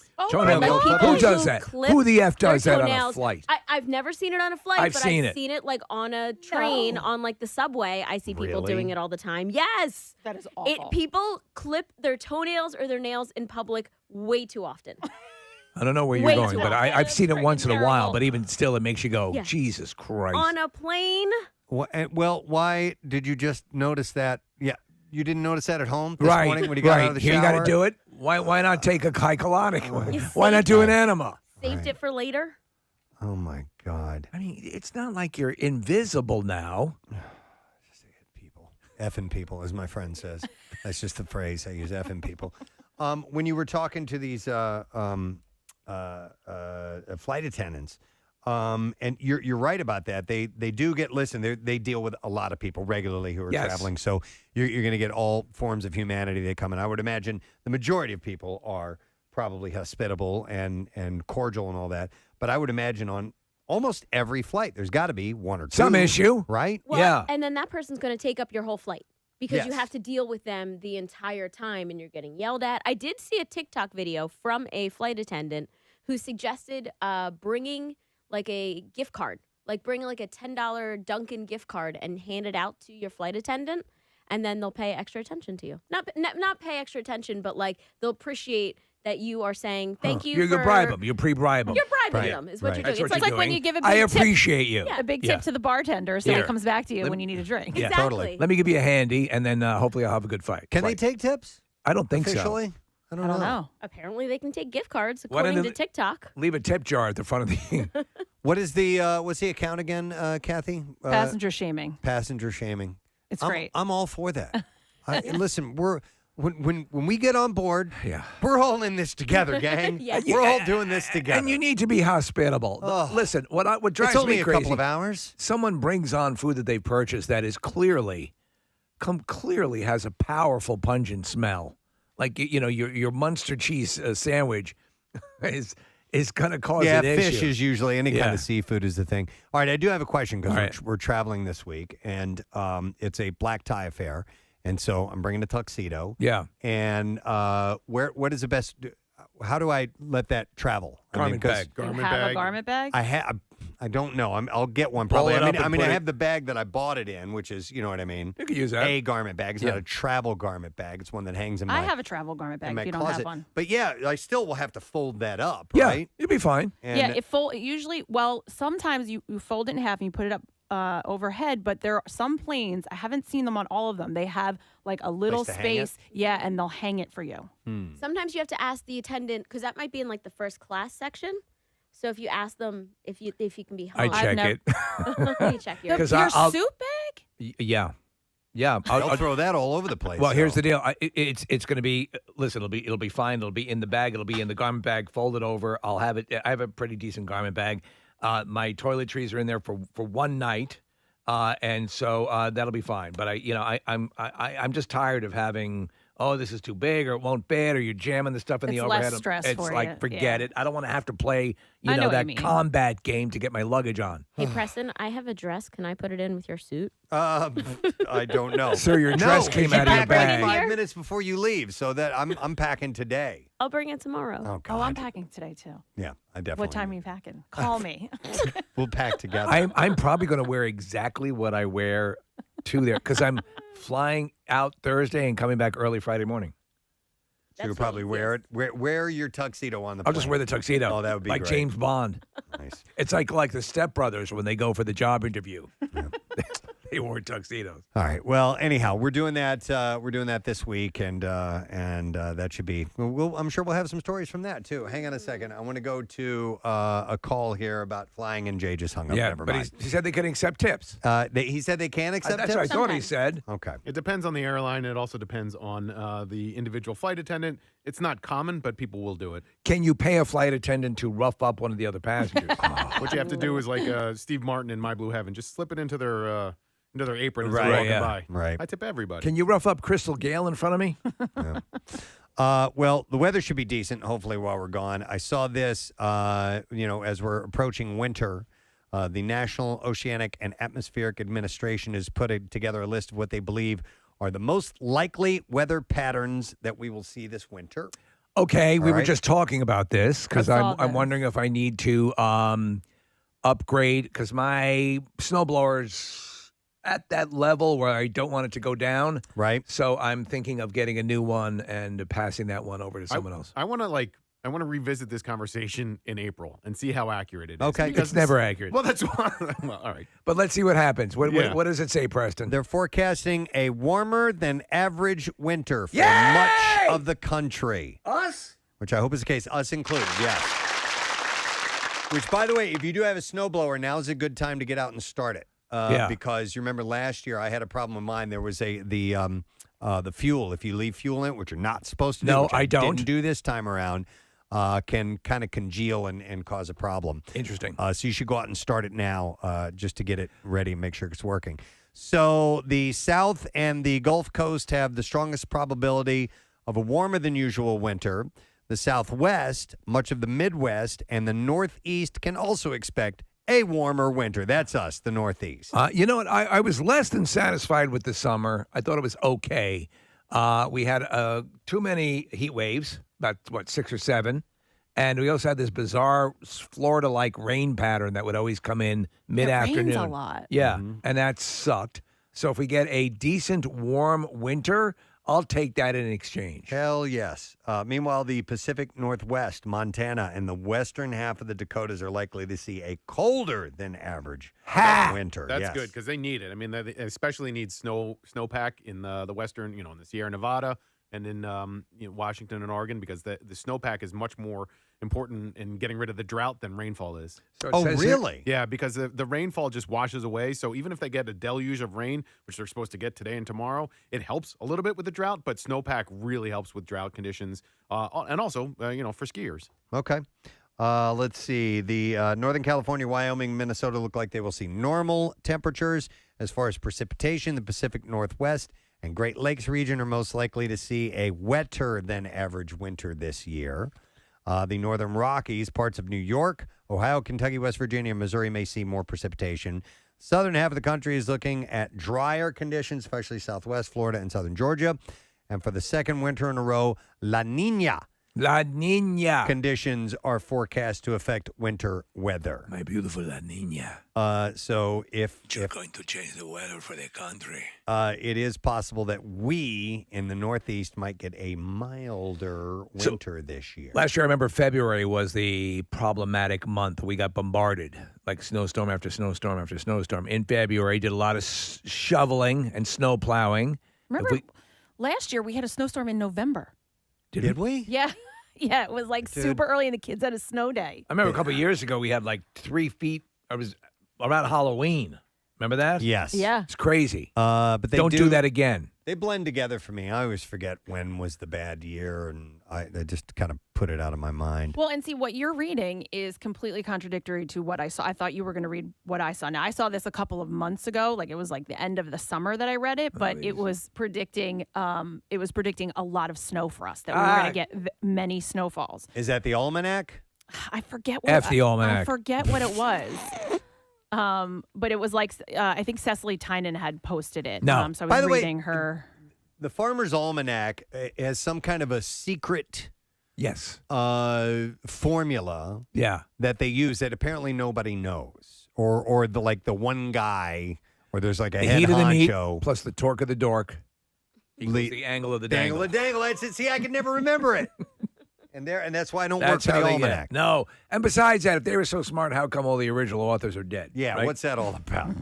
But the almanac has some sort of bizarre, quiet secret that they keep. And yes, if it was legit, it wouldn't be a secret. No. So. And it's virtually it's accuracy level. They'll profess to have a really good accuracy level, but I don't think that's accurate. Well, with the changing of the seasons comes something that we've mentioned, and I'm still trying to wrap my mind around, is cuffing season. Yes, which is where you watch your wife make love to someone. No, that's cucking season. Oh, I'm sorry. It's different than cuffing season. Which, by the way, going back to my earlier conversation about my wife giving me the enema, somebody said my wife pegged me this week. There were really several did. pegging comments that came through. And it's nice to know where our listeners' minds go. Yeah, man. Oh, she did. I got pegged this weekend. But it was for health. But there was no cucking going on. It was just her and I alone. Yeah. She invited the neighbor over to So walk it's that fine, pegging everybody. Do you mind if I session. make out with your neighbor while you get your enema? So cuffing season starts in October, runs through Valentine's Day. You know what this is? Do you guys know what this is? Yeah, it's like snuggling and stuff.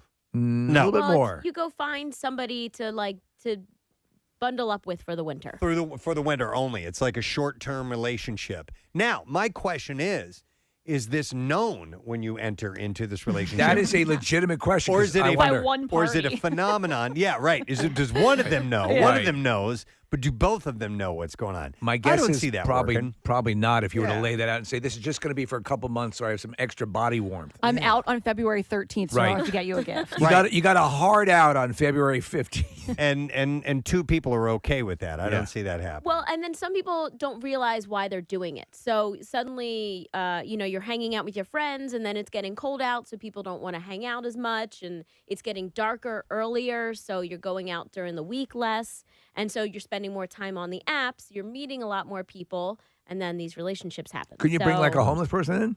Snuggle with them? See if you could, and that would actually It's be kind of a helpful nice for the gesture, homeless. right? Yeah, Yeah. exactly. It's a good reach out. Dating apps confirm that they see an uptick around the beginning of fall. Yes. Data from OkCupid in 2019 showed a modest boost in daters who said that they were looking for a relationship for, quote, the rest of their life as the seasons changed. A Bumble representative said via email that the period between Thanksgiving and New Year's in particular is a major season for online dating. Thanksgiving and New Year's. So you have these benchmark holidays that you don't want to be alone for. Yeah. I didn't think about that, Marissa, though. It gets dark earlier and you're going out less. Is that what you said? Yeah, it happens with my friends all the time. We talk about like this is, I'll see you in February, I'll see you in March, in April when it starts getting light out because of people who work regular 9 to 5s, you're coming home and it's starting to get dark soon. So you just want to go home, put on some sweats and forget about the rest of the night. Okay. It says last year, this is according to, I believe, Bumble, last year, our Internal research showed us that more than half of the singles on Bumble wanted to prioritize finding a partner in time for the holidays. Mm-hmm. I have a question about the apps. So I had a mother tell me about how her daughter is on Tinder, and I took that as like a bad thing. She's like, "Oh yeah, she's on Tinder all the time," and I'm like, "So is she just she's going on dates all the time, rotating them in, or what's happening here?" How like, old's the daughter? Like she's in her 20s. Okay, what's wrong with that? That's what I'm asking. Like to me, I view Tinder as like that's like a booty call and that's it. And like her mom was kind of like, boasting about how her daughter's on Tinder and so she's out and about all the time. She's banging him 5, 6 at a time. Well, that's how I That's took my little it. girl. I was like, you're proud of That's this? my Or I little don't know. girl. Well, Yeah. it's a stigma on the app because Tinder was one of the ones that was free from the beginning. So if you weren't like looking for a very serious relationship, you were paying to go to OkCupid or Plenty of Fish or all the other ones, whereas Tinder was a free one, so you could hop on and off as frequently as So you'd it- like, and so- it's a little, but that's a stigma. That's a stigma that like so that's my it's a question. hookup app. Is it it's a legit dating app? Yes, So yeah, it 100%. is. What's the one though? That it used to be around for a while. It had like a 50 or 60 questionnaire that was supposed to be more on a higher spiritual level. I think it was. Oh. I think it did have a spiritual component to it. Oh, eHarmony maybe? Maybe that's it. I think that was because it. the guy Yeah. would the guy would be at his desk. eHarmony is Yeah. Christian based, right? What is Too Many Fish? Isn't that one too? That's Or just used to be? Yeah, I mean that's a dating one. It's a website, And- right? yeah, but a dating website. Bumble's the same It's way. Pegging, but with a fish. Bumble is the one that hooks up to your Facebook account, right? And as a girl, you get to Plenty of in a female to male relationship, you get to Okay, approve now we're gonna try a without carp. them knowing. So what? By the way, I said too many fish. It's Oh. plenty of fish. But Marissa's Too much fish. Too many fish. Take some of them out. Come on with this fish. Marissa's right, by the way, that Bumble is more designed for the women to have the choice in mind. So Tinder, the others, it goes both ways, but Bumble is designed for the women to be able to pick their mates. If you were picking an app, Marissa, that you think would provide a more substantive relationship, from what you know, you're in a relationship now. But what would you pick to use for that end result? Well, my friends are on Bumble and Tinder. Mostly. Bumble and or, Tinder. or Grindr. Okay. Whatever it might Yeah. be. Docking. Yeah, but, What about Hinge? You ever use that or know people who have? Oh yeah, maybe Hinge is the one that's Facebook that connects that way. So you have third parties because a lot of my friends will send me a picture to somebody and they'll ask, "Do you really know this person, or are Right. they just a listener of the show?" All right. So does somebody usually settle in on one app, or do they juggle a bunch of different apps? A friend of mine Depends is on the 3 or mood. 4. 3 or Yeah. 4. Really? Yep. And do you know what Hinge is? You know the conceit there? So Nope. if you and I are friends on Facebook, right, and we use Hinge as a dating app, I get access to your friends. So you are the Hinge to more people beyond you. So it's a way to know people that are in somebody that I trust. I know and trust, and I'm friends with Preston. So they've and been vetted by this person. And he's got people in his world to get to more people in the dating Yeah, pool. but there are so many people that This end Gary L looks promising. up, they end up with Facebook friends that they don't. How did I end up with that person? Sure. You know what I mean? But there are caveats. Maybe there's some sort of connection somehow. Maybe you have Right. similar interests. There's something to talk about. More than just liking a photo. I'm going to go to Andrew, met his fiance on Tinder. Hey, Andrew, good morning. Hey, bitches. Hey, what's up, Andrew? What's going on? So, about 3 years ago, I met this girl on Tinder. It admittedly was just a booty call at the beginning. Yeah. But she was pretty relentless. And our engagement party is on this Friday. Nice. Good for you. So And she I guess gave you it no can- option. Listen, and it can easily go that way. You're in there to mix it up, and Yeah. hopefully, maybe this is just for hookups. But I love you. Bam, Yeah. you get smacked. Unbelievable.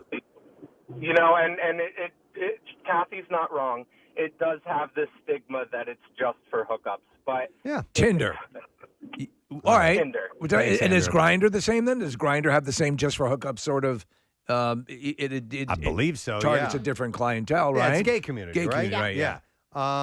But I'm sure lifelong relationships have come out of that. Absolutely. Well, for however long the app's been around, because I don't think it's been around for your entire life at this Well, point. we're just banking on them being for the rest of your life for that app. By the way, going back to cuffing, Merriam-Webster dug into the origins of the phrase and found the earliest references to cuffing season in print coming... It's when you watch your wife have sex with another dude. No, that's cucking, again, Reej. Oh. But it came from a college newspaper or a series of college newspapers in 2011, And also noted that the 2013 song Cuffin' Season by rapper Fabulous may have been a part of that. Does that reference a temporary fling for the holidays? I don't know. I do not know the lyrics of the song Cuffin' Season. Cuffin' Season. But as for the cuffing part, the cuffing word, Merriam-Webster noted it is a reference to handcuffs.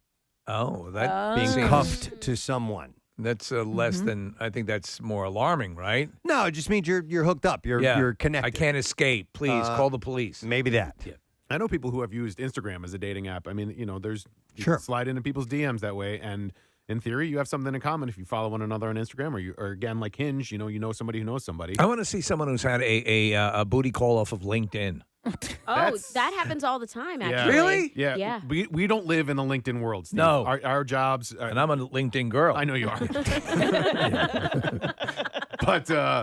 But it's really important for a lot of networking for a lot of people in different businesses. And Marissa's right. Like they'll use it as a way to connect socially. Really? Uh-huh. Okay. Well, because a lot of businesses will block Facebook and Twitter, so you can't use them during work hours. Yeah. But you can use LinkedIn, and you're not at home, so you can be doing whatever you want on your LinkedIn at work. Think about it. So there was a TikTok video floating around, this woman saying, do I make money off of Twitter or TikTok or whatever? And she goes, of course, I'm at work when I'm looking at it. Yeah. So, but I mean, how many businesses do lose substantive amounts of productivity because of apps? You know who's been sliding into my DMs lately? Who? Chuck D'Amico. Really? Oh, how do you feel about that? Which is weird because he has my cell phone. Yeah, and he yeah, could yeah. text Preston, me does if he want to cuff you? If he wanted to. He hasn't indicated that yet.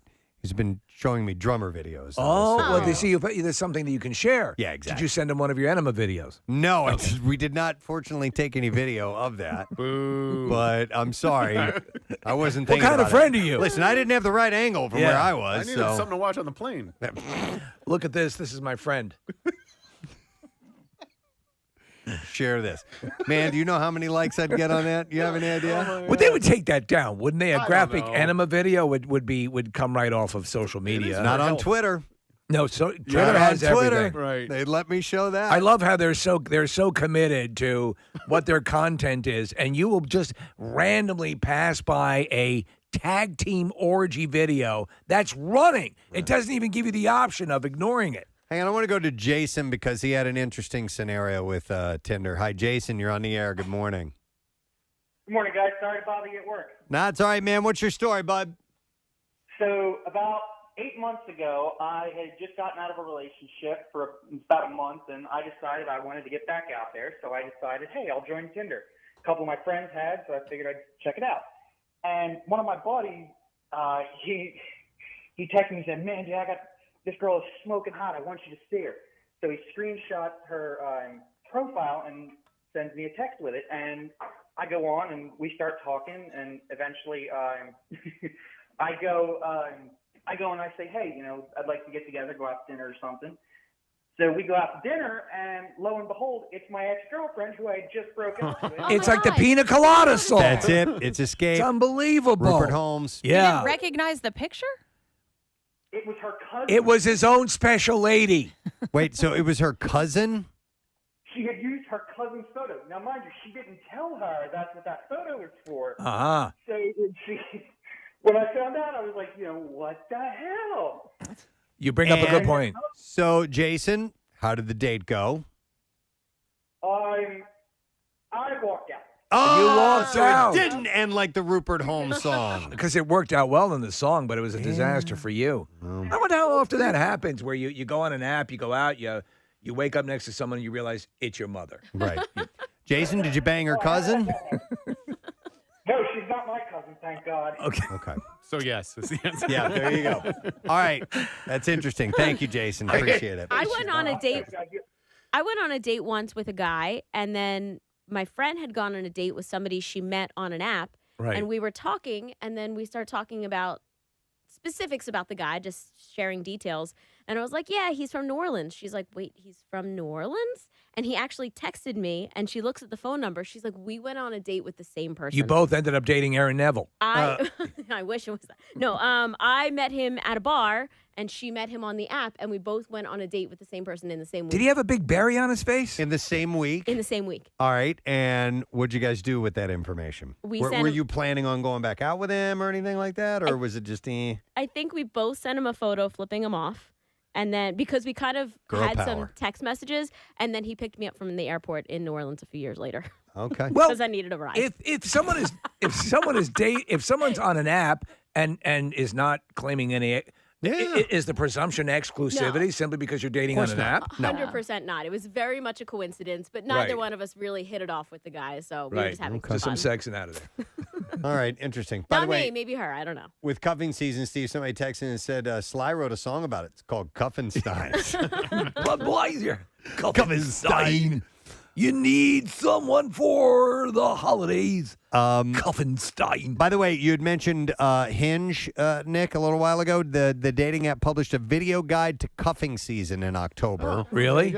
Featuring Amyl US nitrate? Surgeon General Vivek Murthy giving daters advice on how to navigate dating during the pandemic, including having open conversations about risk, possible exposure, vaccinations, mask practices, and more. It's a lot to worry about. That is a lot to worry about. I need them to be safe before I ram my face into their groin. So it's cuffing season, and you might be looking to hook up with somebody, or somebody might be looking to hook up with you just for the meantime. I think if this is just something that you're both aware of and doing, that's fine. You just don't want to take advantage. You don't want to have someone to, hurt somebody's feelings just because you're using them. But you might not be aware that you're doing it. You might think that you want to be with someone, and then it turns out, oh, this was just for the winter. A lark. All right. Anyway. All right. With that, we should take a break. A reminder, we made an announcement just a little while ago. Metallica in Vegas, and MMR wants to send you there. The opening band will be Greta Van Fleet. Nice. February 25th at the Allegiant Stadium. And MMR VIPs, you have a chance to win. So there are tickets, airfare, hotel accommodations at the Rio All Suite Hotel and Casino, plus pre-show whiskey tasting at the venue with Blackened's master distiller, Rob Dietrich. All right. And for info about the trip giveaway, you can go to WMMR.com. Use the keyword Metallica. One hint, it'll be a Christmas miracle if you win. By the way, tickets go on sale this Friday, October 29th. For that show, if you just want to buy tickets and go out to Vegas for it, you can do it. 1 o'clock is when they go on sale via Ticketmaster.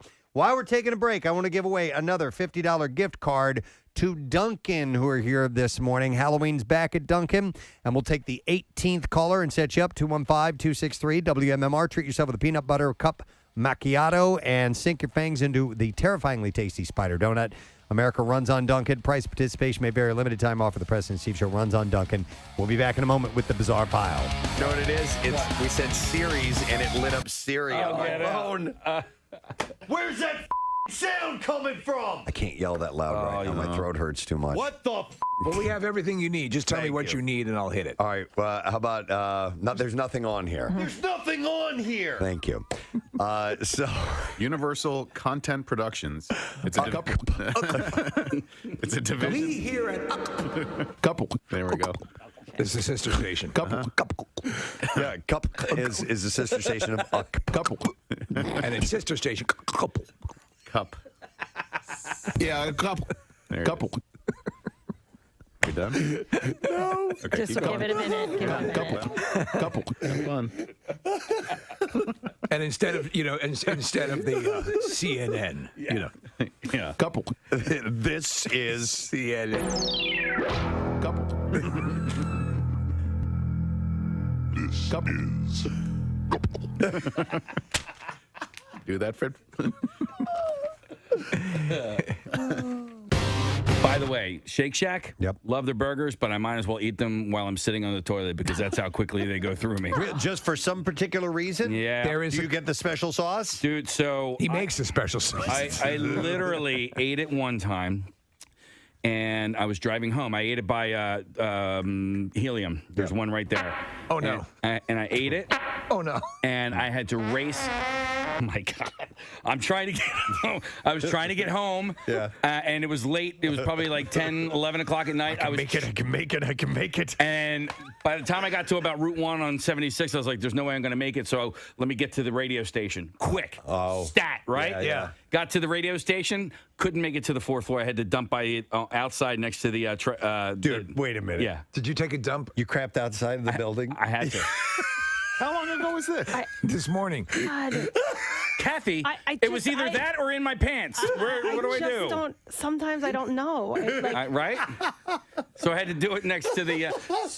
Couldn't you at least pick a competing station? Yeah. Well, no, I mean, because and also just so open to tell the story. It's amazing. Oh, not right away. I had to wait a couple of years before the security footage was deleted, you know? Hey, more FM's right over there. Right. Well, Q102 is right down the street. Q102 is down the street. He crapped there. Oh, my God. The story does get a little bit better. Funny. How? How could it? How? But could you have imagined had he been stopped at another radio station simply because it was an emergency? Yes. Right. Local broadcaster in a clear attempt. Like a superintendent of a school. Right, exactly. Right? He would have been raised to heroic levels here. Now, how does the story get better? Oh, man. I think I'm just going to end it there. No. You started down the path. Just say it quietly so we can't hear. All right, I'll just whisper it. They're not listening.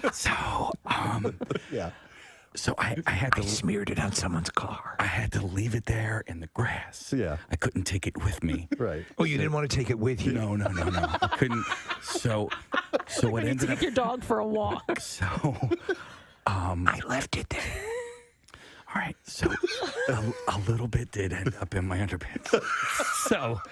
So I had... That was just like a bingo. So I had to luckily I had... Nobody can hear this, right? Right, no, good. So luckily I had all these T-shirts in the back of my car.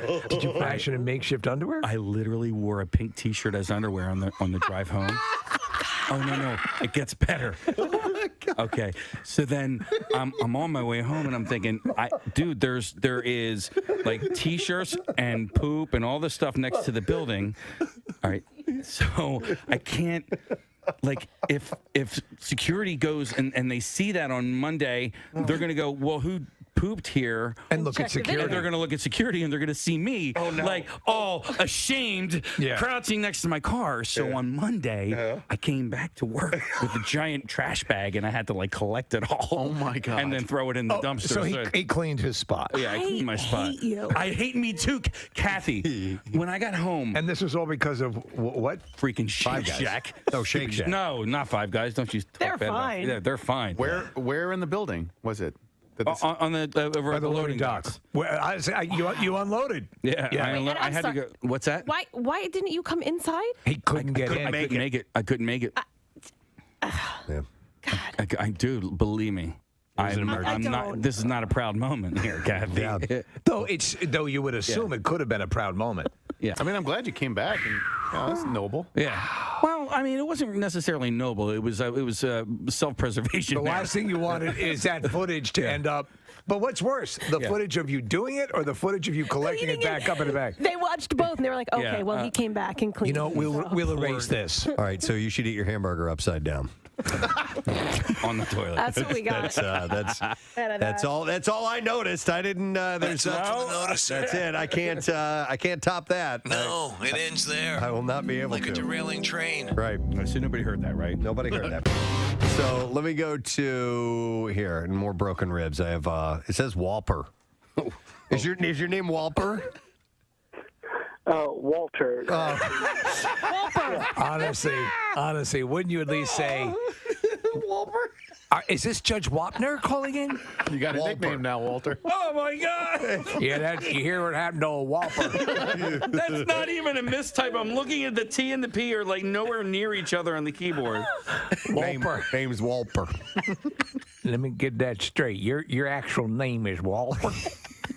And what happened to you? So what happened to you, Walter? All right. Well, all right. I've broken my hand. Yeah. I've fractured all my ribs. Were these fights over your weird name, Walper? It's not my name. His guy's name's Walper. I'm gonna punch you. But at least you got a great nickname today, Walper. Well, hang in there, brother, okay? From Touchstone Pictures, the inspiring story of a man named Walper.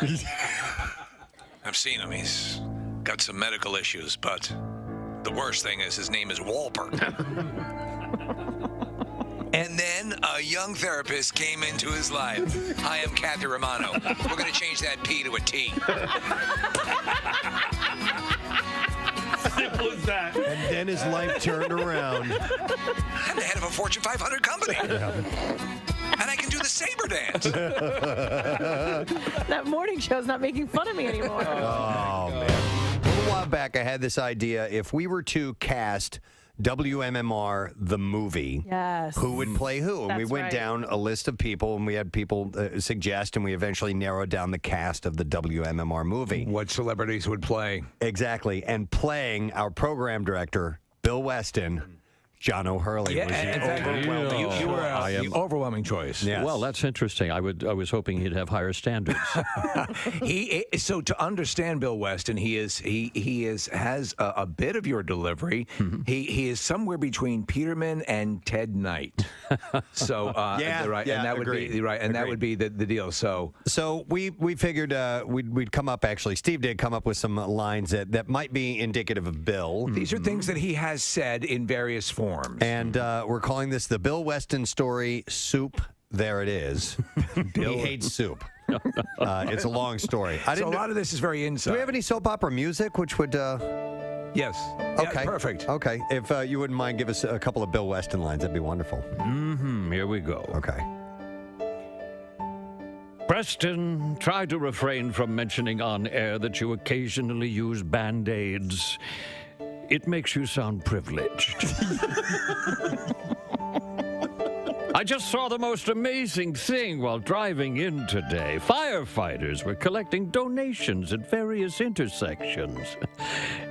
Is that a Jewish thing?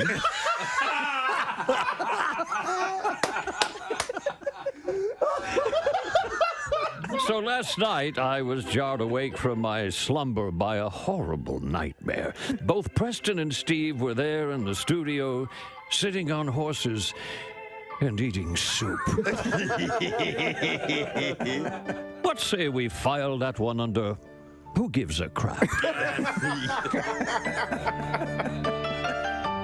Oh, that recently widowed quadruple amputee was a terrible guest. She didn't bring the ha-ha. Perfect. And last one. On today's show, you had the Pope driving in a go-kart, you solved the John Benet Ramsey case, and you raised Kurt Cobain from the dead. I'd give it a C+. I couldn't have asked for better. My God, that was absolutely perfect. Yep.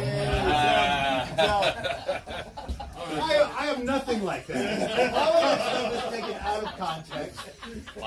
My God, it's like looking in a It's like, by the way, the interview, I'll give it a B+. B+. No, that was terrific. Oh, thank you very much for playing along with it. Absolutely. I don't know. You're reading Gold. It's gold, Jerry. It's gold. All right. We're going to have to probably pay a retainer to use that. So no drops. We're not going to use those as drops. So. But thank you very much. That was a great interview. By the way, who was the singer who did that ghastly song, Pina Colada? Oh, Rupert Everett. Or wait. Rupert Murdoch. Rupert Murdoch. No, it was Rupert. Rupert Everett, wasn't it? I think Not you're the right. guy from Harry no, Rupert Potter? Everett's an actor. Yeah. Who the hell am I thinking of? That's Rupert. I'm way off. Oh, don't play it. Oh, it makes me ill. Caught in the rain. I detest What's his, Rupert every Holmes. second of Rupert it. Holmes. Rupert Everett is the actor. I rarely would beat up on a song. This song makes me want to vomit. Midnight. Oh, stop it!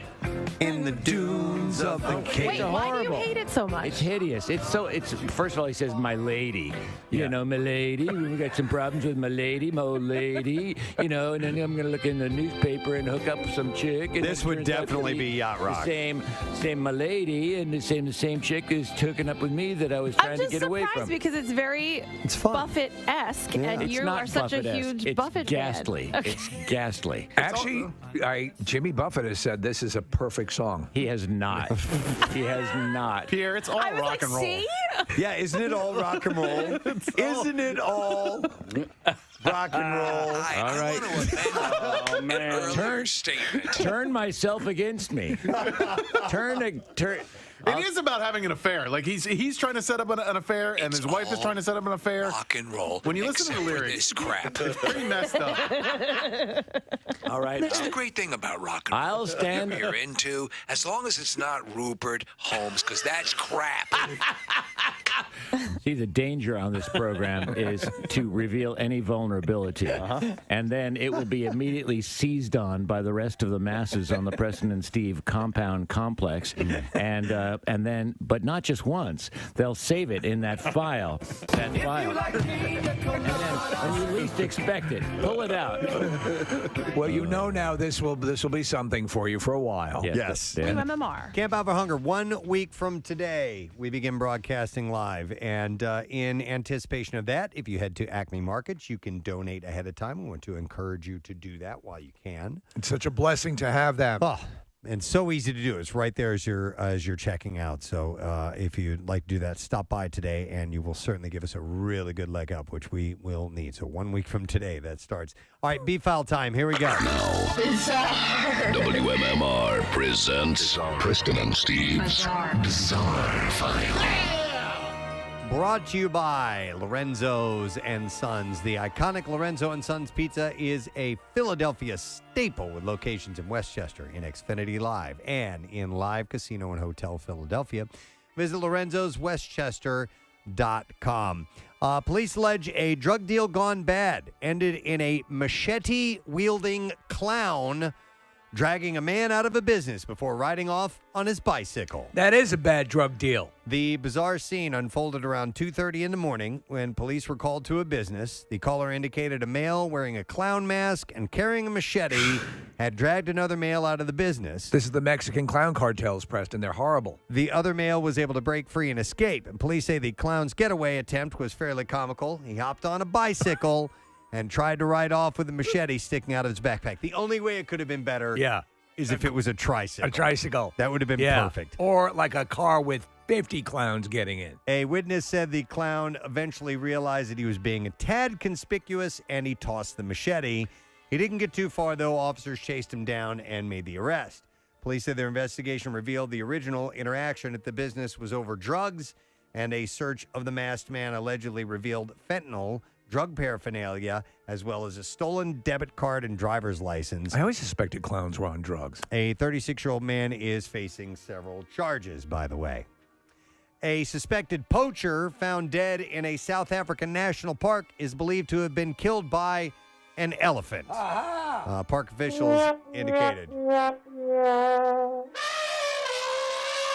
Rangers in Kruger National Park discovered the body on Thursday after following tracks in the Stolznik section of the giant game reserve. That's where Stompy lives. They said the initial investigations suspect that the deceased was killed by an elephant and left behind by his accomplices. The identity of the deceased individual was not released. The Rangers did not find any animals killed in the immediate area. I got stomped on. Park officials took the opportunity to warn that it is dangerous to hunt illegally in the park. Yes. Criminals stand to lose their lives and their freedom, the statement said. Kruger National Park is South Africa's largest wildlife sanctuary, encompassing nearly 5 million acres, by the way. Astonishing. Huge, yes. Here's one out of Florida. People who win lottery jackpots upgrade their homes, they buy new cars, or they take a long-deserved vacation. But a Florida man who won $1 million has a more modest goal. Tops on the list for Brian Nelson of Leesburg is to upgrade his electric toothbrush. What a dream come true. He said Nelson told lottery officials last Tuesday, I'm just looking forward to upgrading to an electric toothbrush and splurging on a good pair of flip-flops. That's what I want. Nelson traveled to Tallahassee to claim his prize with his fiancée of 1 month, Emily Pelton. Nelson bought a $20 Gold Rush limited scratch-off ticket at a Quick Mart. He chose to take his winnings in a one-time lump sum payment of $795,000, which should get him a pretty good toothbrush. I want to get a cup. A Rhode Island woman's search for her relative's displaced gravesite led to the discovery of nearly 1,000 people buried beneath a local highway. Wow. And an unmarked mass grave containing hundreds of bodies. So they moved the tombstones, but they didn't move the graves. There you go, Steve. Both discoveries were connected to state institution cemeteries in Cranston, where more than 5,000 of Rhode Island's poor, sick, or mentally ill residents were buried between 1875 and 1953. You got to imagine if any place is going to be haunted, it's that. Oh, yeah. Maria de Grassa has been searching for her great-great-grandfather's final resting place for more than a decade. Her relative, Antonio Coleo, said was originally buried in State Institution Cemetery No. 3 in 1941. He was then one of 577 bodies that the state dug up and reburied in an unmarked mass grave. Hi, Grandma. In State Institution Cemetery No. 2 in 1975, make way for an industrial complex. DeGrassa said, "This is an abomination. This is really a bad mark on the state of Rhode Island. These people were in their final eternal resting places, and they were dug up and dumped." She said that she was told at one point that Coleo was buried in State Farm Cemetery in the 1960s. The state built Route 37 through part of the cemetery. And DeGrassa was worried that a relative was buried beneath the state highway. In 2006, human remains were found by the side of Route 37, resulting in 71 people being reburied in Cemetery No. 2. But Peggy Malcolm, the chairwoman for the Rhode Island Advisory Commission on Historical Cemeteries, said that many more people were originally buried under Route 37 than that 800 to 1,000 bodies were still buried. And this is State Farm? Under the highway. When Caleo's body was dug up and reburied in 1975, no one in the family was contacted. According to Grassa, she said, "I'm not looking for acknowledgement. I want a respectable place where I can bring my children to come and say thank you." So there's over 1,000 of them buried. So they are going to have some work to do. Yeah. After getting this word. Erica Carter said that she was with her 2-month-old and 17-month-old children when a man busted her window out. She said, "I heard a big boom. Next thing I know, I hear big glass break." Big. All big. It was about 1 a.m., and she then heard someone messing with her door. Messing with my big door. She said, "Before I came downstairs, I saw a guy like down here with the piece of my fence, and he's looking up. Big piece. I didn't know what I was going to walk into. I didn't know if he was going to be downstairs." Carter said that she feels like the police aren't doing anything to address the situation. Listen to this one. All right. She says, "I'm like, are you guys going to arrest him?" And they're like, "No, we can't arrest him. He's too drunk." Well, that's actually a reason to arrest him. He's too drunk, and the jails won't take him. Oh, you have to be a level of sobriety before you can be arrested? I have no idea. No. They put people in the drunk tank all the time, right? I can't just build this place up with criminals. She said the incident happened while her fiancé was not home. What kind of jail is packed with criminals? She just wants answers from police, but apparently they flat out told her he was too drunk to be arrested. So I don't know what ended up happening. All I know is that she's outraged by That's one of the dumbest things I've ever heard. Yep, and there you go. That is your bizarre file, There my was friend. a quick thing. Our friend Rockstar Rob had a car, and he brought it in to get worked on, and the work crew or the guy who is manning the service center says, "I can't work on the car. The service engine light isn't on." And I'm like, "What?" What? I'm like, the car doesn't need to tell you. I'm telling you it's not running right. Something's wrong And with what it. if the service light is broken? Take a look at it. Yeah. Maybe the lamp, the little... Have you ever heard anything so stupid? No, I can't. Oh, whatever, man. Effing people, as you said it People. before. All right, listen, we're going to take a break, and as we do that, we're going to give yet another $50 gift card. I think it's our last one from Duncan to give away. And 215-263-WMMR, if you're caller number 9, you get it. You can get running this fall with Duncan and $2 medium iced coffees from 2 to 6 p.m. It is your perfect afternoon pick-me-up. Philly runs on Duncan. Participation may vary. Limited time offer. Exclusions apply. The Preston and Steve Show runs on Duncan. Give us a call now. We'll be back in just a moment. Then you'll be able. There was a second, though, Rupert Holmes There was? song. Yes, there was, besides the Pina Colada song.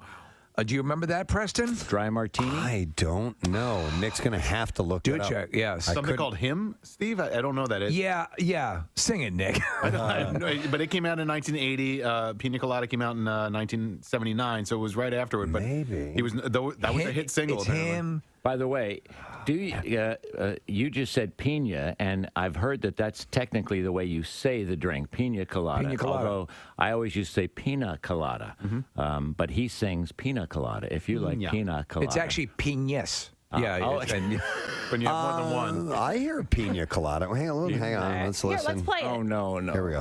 What have I done? I hear pina. Do you? Yeah. All right. You're just looking for reasons to hate it. It's actually it's a letter. It's a letter in the Latino alphabet, an enya. Yeah. Is that actual? And letter. also, she was an old like rock Enya. She darling. was, yes. She. Orinoco Flow. That's right. That was Enya. I forgot about that. Oh my God. All right. On my program today, That song is bizarrely hypnotic too, isn't it? Which one? Orinoco Flow. Oh, yeah. I love that. Yeah. All right. I'm sorry, Pierre. Take two. Try that again, Enya. Sorry. That's rock and roll. That's Orinoco Flow. I like the first one better. One more time. We're gonna have to go again. I love that. They're in the booth telling her she's got. And you can sing it again. In the land of peace. Oh my God. Let's do that again, Enya. You don't want to leave it in? I just coughed up a manatee. God. Someday yodeling's going to come back. It will be. It's all rock and roll. Yeah. It is. Yeah. Yodeling is rock and roll. Except for Rupert Holmes, who is the biggest cancer in music. A tumor that needs to be excised. I wish him unending misery. Where did he go? He's on the floor. You killed him. I'm so Whatever you're surprised he into. hates it. I don't hate.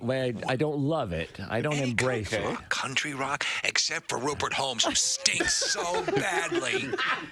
He taints everything he touches. Like a plague he is on music. There goes my peace and love. Yeah, what do you mean you don't hate? You just tore him apart. I take it all back. By the way, somebody texted and said I would listen to an entire show of Steve doing cough takes and famous songs.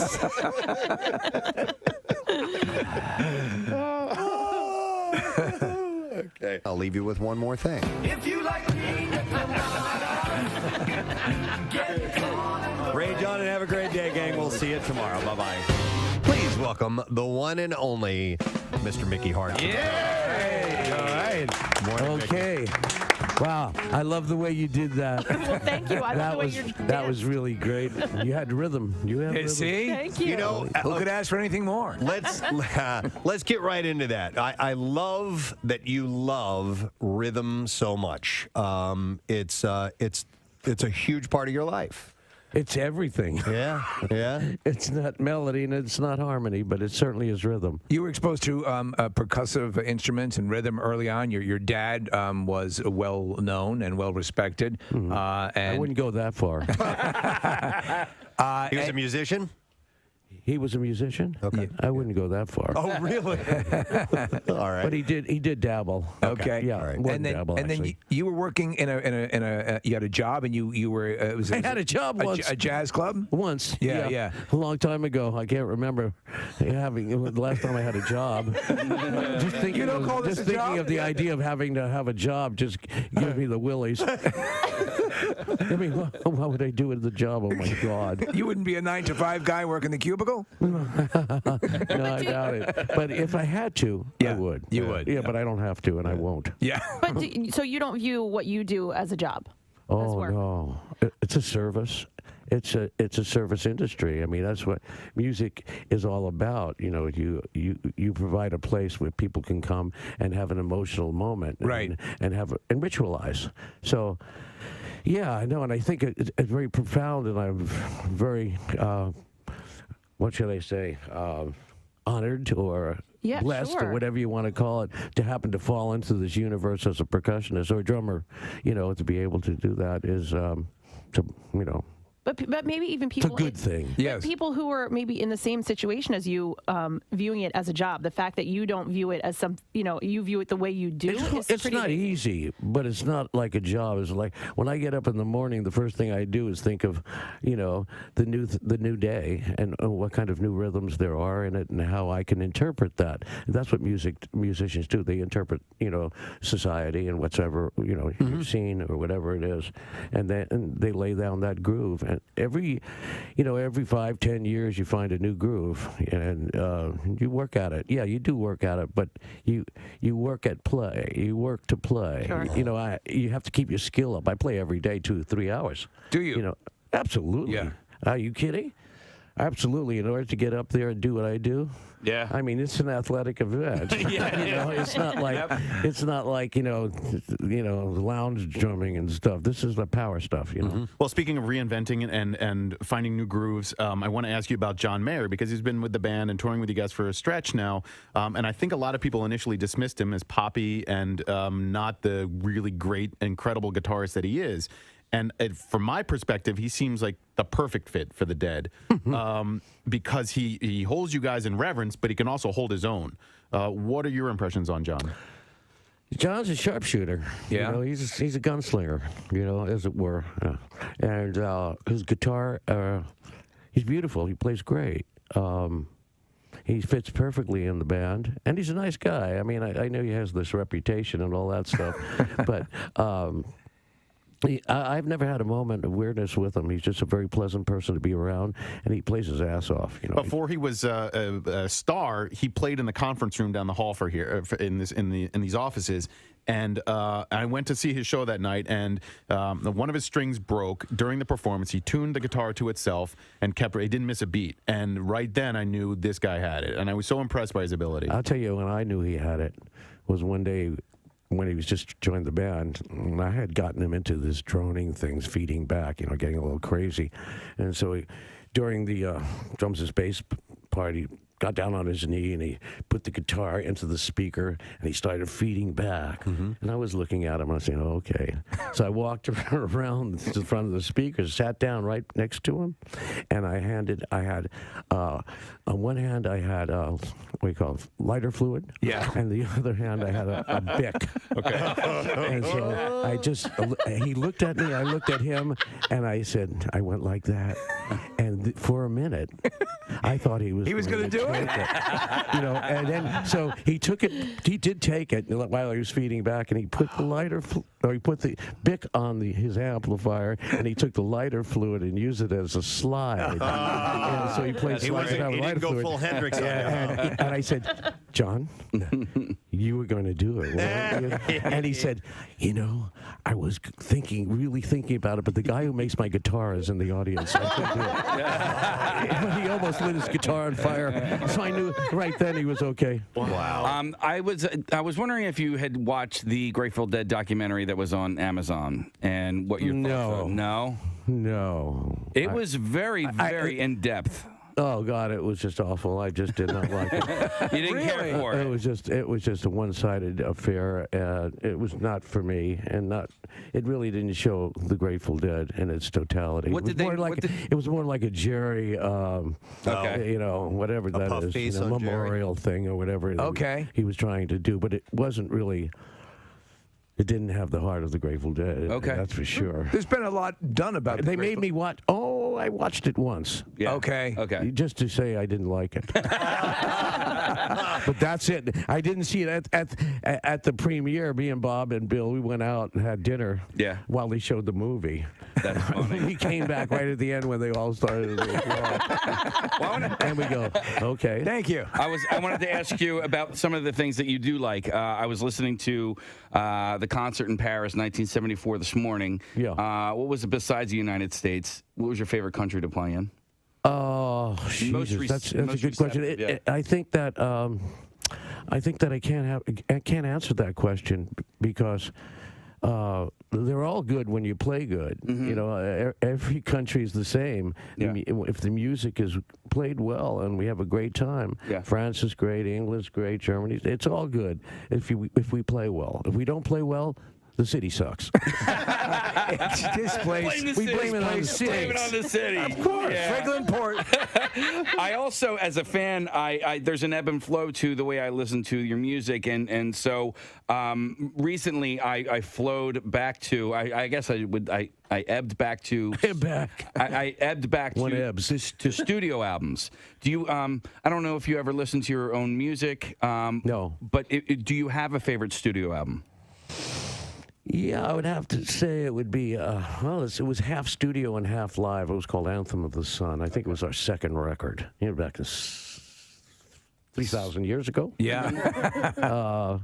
And that was probably my favorite. American Beauty, Working Man's Dead. They were nice, fuzzy, warm. See, my first album I ever bought was Mars Hotel, so I automatically go back to that one. And Unbroken Chain. And we were never very good in the studio. We never could cage the animal in the studio. When did you realize that?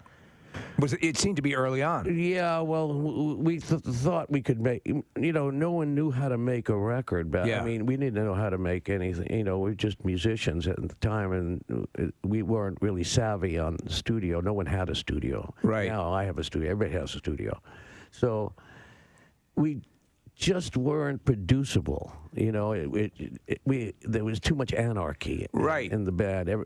Too many people wanting to do. They had strong opinions of it. So, and we never really liked it in the studio with the four walls. It was too captivating. We were like a captive.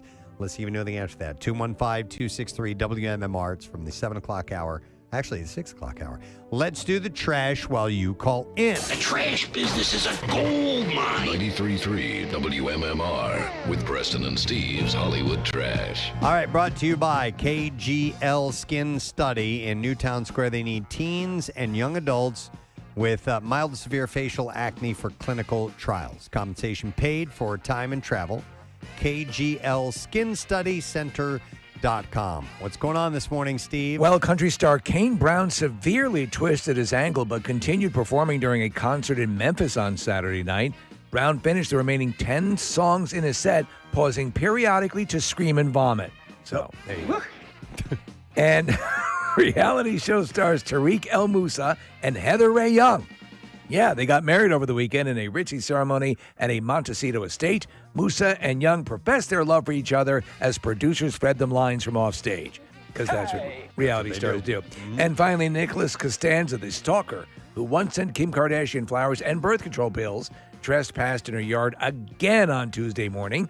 Unfortunately, things did not go well for Costanza because Khloe had just been put outside on her lead. So, yeah, not good. And that's your Hollywood Trash. All right, let's see if anyone knows the answer to this question. What is Vin Diesel's real name according to Steve? And we will go to Mike to see if he's got it. Yo, Mike, good morning. How you doing? Good. All right, Mike. What is Vin Diesel's real name? We bothering you? Joey Transmission. Joey Transmission. Yeah. Preston and Steve's Music News. Wow. 93.3. Don't we get a little time to wallow in it? Yeah. Just to enjoy the moment before we're right off to the music. You know what? We got stuff to do, man. But we are going to set up Mike with a Blu-ray combo pack of visionary filmmaker M. Night Shyamalan's chilling and mysterious thriller. Old, and you can own it now on digital 4K Ultra HD, Blu-ray, and DVD, featuring the all-new bonus content. Now, did we let that all sink in now? Yeah. We can get to music news. Now, Preston and Steve's Music News on 93.3 WMMR. Oh, God, I love you. Brought to you this morning by Dunkin', the official coffee of the Preston and Steve Show. We'll start with this. Nikki Sixx's fourth book, The First 21, How I Became Nikki Sixx, claims the top spot on Amazon's rock music books chart, as well as in the top 40 of Amazon's overall biographies and memoirs chart. The guy's got a lot of stories in him. Yeah, the book was released on October 19th, and The First 21 follows Nicky's life from his childhood in Idaho, when he went by his birth name of Franklin Carlton Farana, up to the age of 21 and the formation of Motley Crue. Franklin Carlton? Franklin Carlton Farana, yeah. So Nicky's previous books are This Is Gonna Hurt, Music, Photography, and Life Through the Distorted Lens of Nikki Sixx, The Heroin Diaries, A Year in the Life of a Shattered Rock Star, and The Dirt, Confessions of the World's most notorious rock band. So he's made quite a success of himself as a writer by sharing those stories. I don't think the book of my life it'd be more like a pamphlet. Yeah, not even close to what he's got. Chris Stapleton is a guest on Rage Against the Machine's Tom Morello's latest solo album, The Atlas Underground Fire. He and Tom co-wrote the song called The War Inside, and it's one of several collaborations on the project, which includes guest appearances by Bruce Springsteen, Eddie Vedder, Mike Posner, and Bring Me the Horizon. Tom recently said on Twitter, Chris Stapleton and I wrote The War Inside about the emotions and experiences we were both facing during the height of the pandemic. Though we were all in lockdown and felt quite isolated, we knew the thesis, it's really tough to win the war inside, spoke to a universal feeling. The Atlas Underground Fire was released earlier this month. Most recently, Chris has contributed to the tribute album, the Metallica Blacklist, and collaborated with Carlos Santana. So Gene Simmons has put his Las Vegas mansion on sale. That's right. Just 5 months after buying the house, so that's not long. According to the Wall Street Journal, Simmons wants to sell the house because his family, quote, is not fans of 115-degree weather. We've got to blow this chicken stand. Yeah, so the 6-bedroom home is being offered by the Ivan Share Group with an asking price of $14.95 million, so about $15 million. And if you're wondering, it's a great school district. Oh, it is? Okay. For the wee ones. The Ivan Share Group. He and Cher were a couple Absolutely, for a while, weren't yes. they? Yeah. Okay. My face kept falling off during sex, though. Oh, my goodness. As did hers. Look at that. You guys could swap them at some point. Oh, my God. I put your face on by accident. Simmons sold his family's Beverly Hills home for $16 million. 16. He still owns a home in Malibu and another in Whistler, British Columbia. Some good locations. Totally. Yeah. Back in March, Gene told the New York Post that he was leaving Beverly Hills due to unacceptable taxes and constant parade of celebrity-seeking tour buses. I hate them. He said... Go to hell. He said after... All of you, go to hell. I see Gene out on his front porch in his Turning- boxer gonna shorts. turn my hose on you. After a certain point, he said, we have had enough of that. You TMZ jerk-offs. Even though we appreciate the attention. Nick pulled up a picture. Is this the one in Arizona they're selling? No, Vegas. Oh, in Vegas. Okay. Yeah, it's unbelievable. It's really cool looking, very modern, and Yeah. it's has views of the Strip from this town called Henderson, which I guess is right above Las Vegas. It's a really neat looking place. Wow, that's gorgeous. Thank you. It looks like a high roller suite. Yes, It's it amazing. does. Like Yeah, the you're game right. show? Yeah. No, it looks like something you stay in a casino. Right. Just Like for a whale. For the high rollers, exactly. Like the whales would stay in. Yeah. Right. Gene, what the sound do the whales make? Do they... Something like that. It is something like that. I think it's like that. Yeah. I don't speak whale. No, you speak chicken. We do Exactly. know that. Yeah. Cluck, cluck. I talk turkey to the chickens, who then relay it to the whales. Chickens speak turkey? Absolutely. Yeah. It's a various foul languages. Yes. That's a chicken. Yeah. No, that's a whale. Oh, is it? Okay. Yeah, sorry. All right. And then one last There story. be whales. Slash featuring Miles Kennedy and the Conspirators will release their latest album titled 4, and that's coming out on February 11th. Sequel to 3, right? That would be the follow-up to 3, yes. The album, which is the band's first on the Gibson Records imprint, features the just-released first single, The River is Rising. The album marks the collective's first studio set since 2018's Living the Dream. So 4 is a follow-up to 3. And there you go. That's all I have in music news. What do you want from me? That's all I got. Come on, people. Santa's Come got to on. go. All right, one last thing, actually, though I have mentioned it a few times. I'll do this again, and it does have to do with music news. Metallica is playing Las Vegas in 2022 Yes. with Greta Van Fleet. February 25th is the date, and we are going to send someone, actually 2 people, on a trip to that show, along with you get airfare, hotel accommodations at the Rio All Suite Hotel and Casino, plus pre-show whiskey tasting at the venue with the Blackened master distiller, Rob Dietrich. So, details, WMMR.com, and tickets for that show in Vegas go on sale this Friday at 1 p.m. via Ticketmaster.com. All right, we'll take a break. Come back in a second. We'll wrap up the show. Letter of the day for the Word of the Week prize. Stay close because it's a short word this week, and you'll need all those letters. We'll return in a moment. Preston and Steve on 93.3 WMMR. In the studio. Hey, gang, it's me, And, Jackie Bibb. We never really made a great record. You guys had a pop explosion in the late 80s when you hit with Touch of Grey and Hell in a Bucket, In the Dark. Was that fun? Was that cool? Was it neat seeing a whole bunch of people who maybe had not been turned? You always had legions of loyal fans, but here all of a sudden, boom, you had fresh music. And the tour was gigantic. Was it fun? Oh, yeah, it was fun, but it wasn't quite like that. Okay. What happened was we were already playing stadiums at the time. That was in 87. Yeah. So instead of playing 1 or 2 days at the stadium, we're playing 3 days at the stadium. Yeah. So it really didn't affect us much. We just You guys were touring sold-out shows anyway. We didn't feel it, which we were playing stadiums. And Yeah, but you know what? I was found more out about you guys incremental. because of the Touch of Grey. There was a music video. I was young at the time, so so you guys had a music video, so you were totally reaching an audience. That, we never did the videos or anything. We never did a single. So we weren't really part of the music industry. We never played that game. And if we lived by the single, we would die by the single. If we didn't have a hit. That's interesting. Yeah. It's funny because I remember becoming aware of the Grateful Dead, through the iconic artwork that was associated with the band. Yep. What's that about? What's that about? So that predates obviously videos, but still a visual medium brought me into the awareness of the music, which is very cool. Exactly. It mirrored the music. In the old days, how that started was these artists would come to the shows, and we were all getting high, and psychoactive drugs, taking acid and whatever. And these were physical representations of what the music sounded like.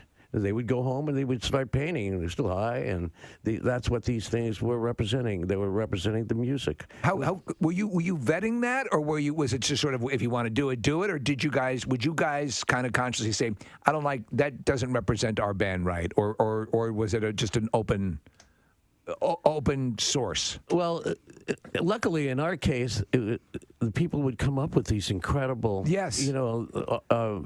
iconic stuff. Yeah. We just had to choose between the good stuff. I mean, it was so much good around. And a lot of people went home and just did it, and it was uncommissioned. Yeah. They just went out and said, this has to be done. Wow. And so then all of a sudden we looked at them and we go, that's us. And they go, okay, cool. That's cool. That's it. Let me ask you with the art and your painting. I mean, did people automatically take to it? Were you afraid you were going to get here's a musician trying to be a painter sort of deal? I'm not afraid. Yeah. So what was that jump like, and how well were you received initially? Because I mean, honestly, we were looking at the stuff. It's pretty amazing looking. There it is. Yeah. So what was that initially like? Well, I didn't think of it as it's art. It is came art. out. It's right. You follow the muse. I mean, you're an artist. The thing that it turns you on, makes you do things artistically. And first time I did it, I walked into the house and my daughter looked at it and she said, Dad, this got legs. That's pretty good. Legs. She liked it. Yeah. And so if my daughter liked it, and she doesn't like much. Does she like the Dead? Does she like that? Okay. So I said, okay, I'll paint. If you like it, I'll paint it. You can take a look for yourself and see Mickey Hart's work. It's called Vibrational Expressionism, The Art of Mickey Hart. And Sunday, back out this way, King of Prussia, noon to 2. Is there a spot where we can go to get all this information, a website or anything, you guys? I just want to meet the King of Prussia. Yes, we all do. And I want to see Mrs. Prussia. Sure. Mr. Prussia. And all of the little Prussias. All the Prussiettes. Yeah. I'm actually Mrs. Prussia. She is. Yeah. She shops there all the time. I heard that she cooks. Oh, You heard wrong. have heard wrong, sir. Wrong, Mrs. Prussia. She makes reservations. Yeah. I can make a mean reservation. She makes a mean reservation. She makes a mean Romanoff. Ladies and gentlemen, please give some love to the one and only Mr. Mickey Hart. Yeah. Thanks for coming by.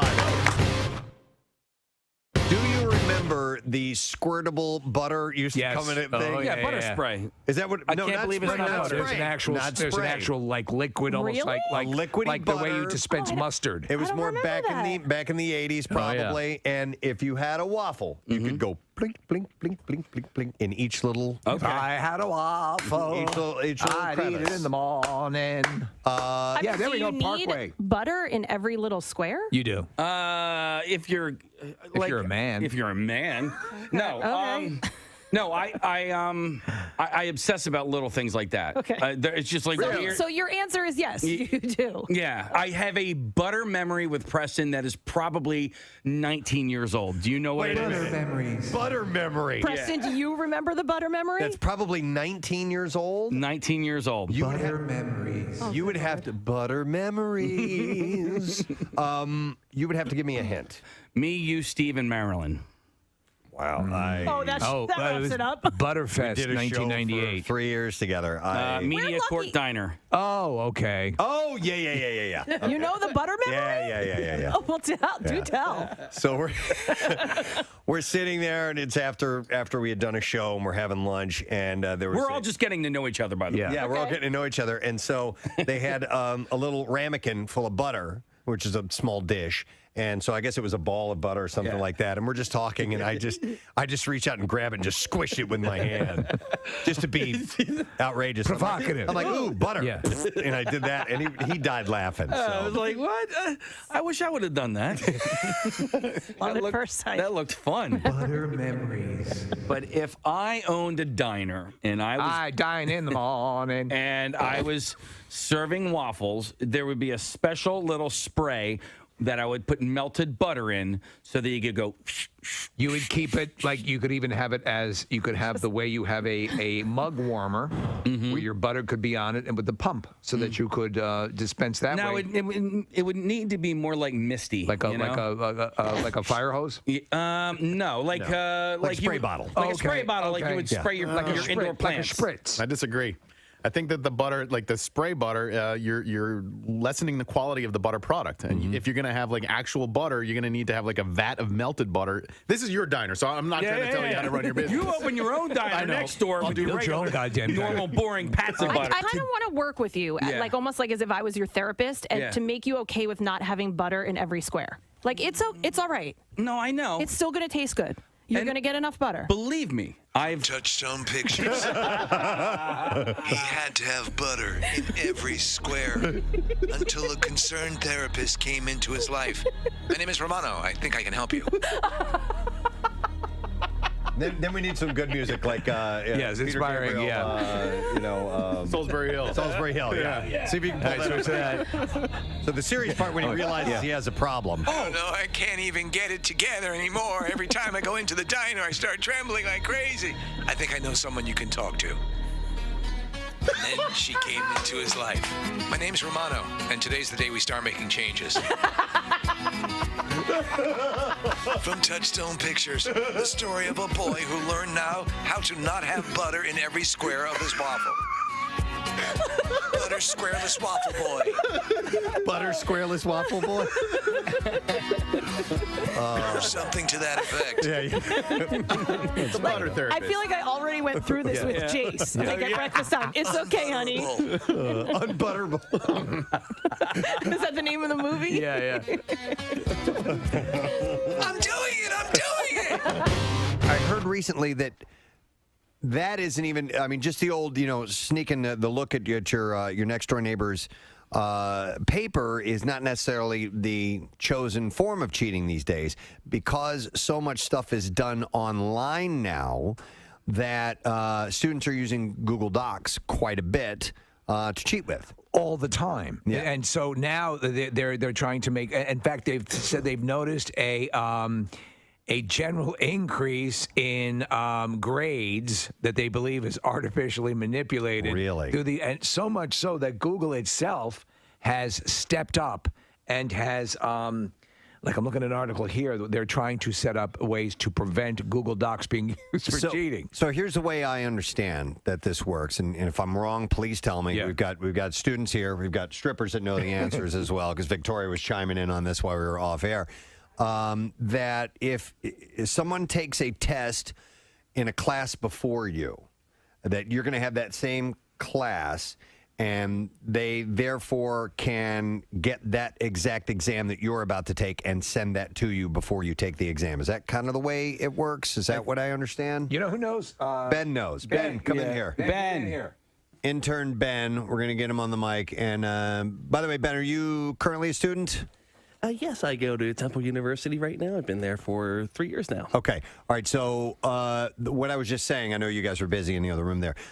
When someone is taking an exam, they can take that exam and give it to someone else who has that same test later on in the day. Is that how it works? So it totally depends, but like a lot of the times it will just be on your laptop in class, and it's impossible to govern everyone's laptop, as you can imagine. Okay. Okay. You all right?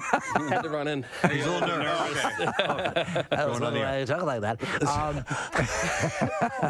And actually, it's the thing. It's the Google documents. I might do last year. I tried to. I always laughed at winter shorts guy, but I have some hiking shorts and like some all-weather shorts. It worked out okay. All weather. All weather. Every weather shorts. Yeah. But it's going up to like 78 degrees. I mean, that's shorts weather.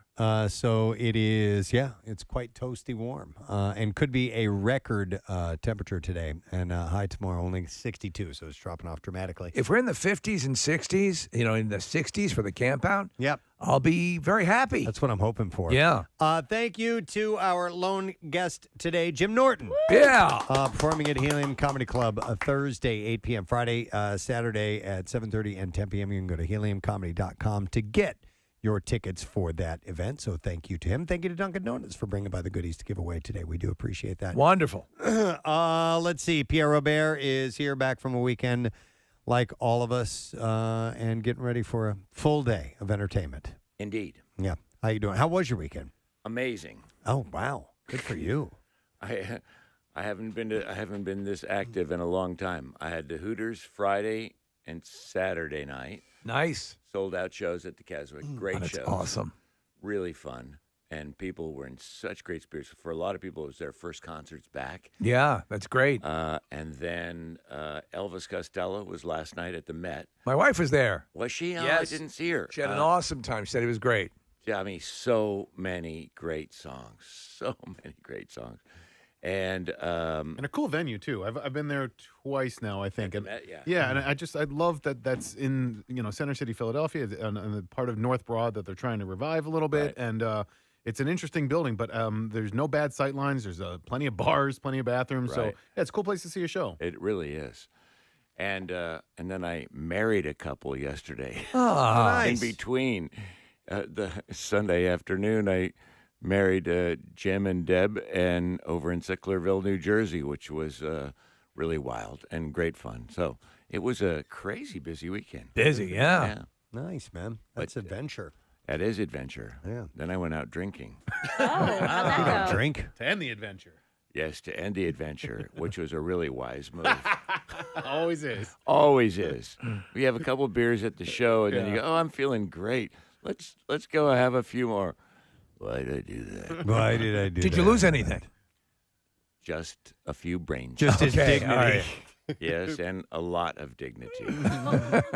Well, if you hung on to a letter that we can use, I think we only have a 3 I lettered know word. these things. All right, and here we go. Preston and Steve on 93.3 WMMR. Now, the Daily Letter. All right, the President and Steve show is brought to you today by the letter. N as in never mind. All right, N is one letter to start on, 2 more to go, and we have a Revivalist Spirits gift basket, including Revivus Botanical Gin, Equinox Expression, Resurgent Young American Bourbon, the Peachy Palmer Cocktail in a bottle, a Peach Arnold Palmer made with Resurgent Bourbon, and a $25 gift card to the Brandywine Branch Bistro.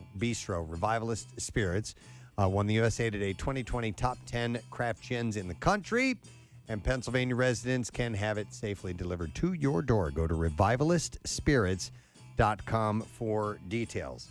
What's happening on this Monday morning? Well, we've got Coldplay tickets for their show next June. It's hard to say it without laughing. Yeah. We've got a workforce block of Metallica, of Led Zeppelin, and of Yes for John Anderson's birthday today. So it'll be fun. Excellent. I want to thank the sponsors. Preston and Steve Show is brought to you today by Acme. You can download the Acme app to see your all-new deals, rewards, and perks today. Visit acmemarkets.com for details. Also, Meineke for tires, brakes, batteries, exhaust systems, and more. Meineke doing car care right. And also brought to you by Dunkin', the official coffee of the Preston and Steve Show. Tomorrow on the program, we should have Casey Boy back. And along with that, a big camp-out announcement that we're excited about. Yes, it is very cool. Yeah. You're going to like this. 1 week away from today, Pierre. Camp Out for Hunger. Jesus. So we'll have that announcement and more tomorrow. That's it. We're done. Rage on. Have a great day, and we'll see you tomorrow, friend. Bye-bye.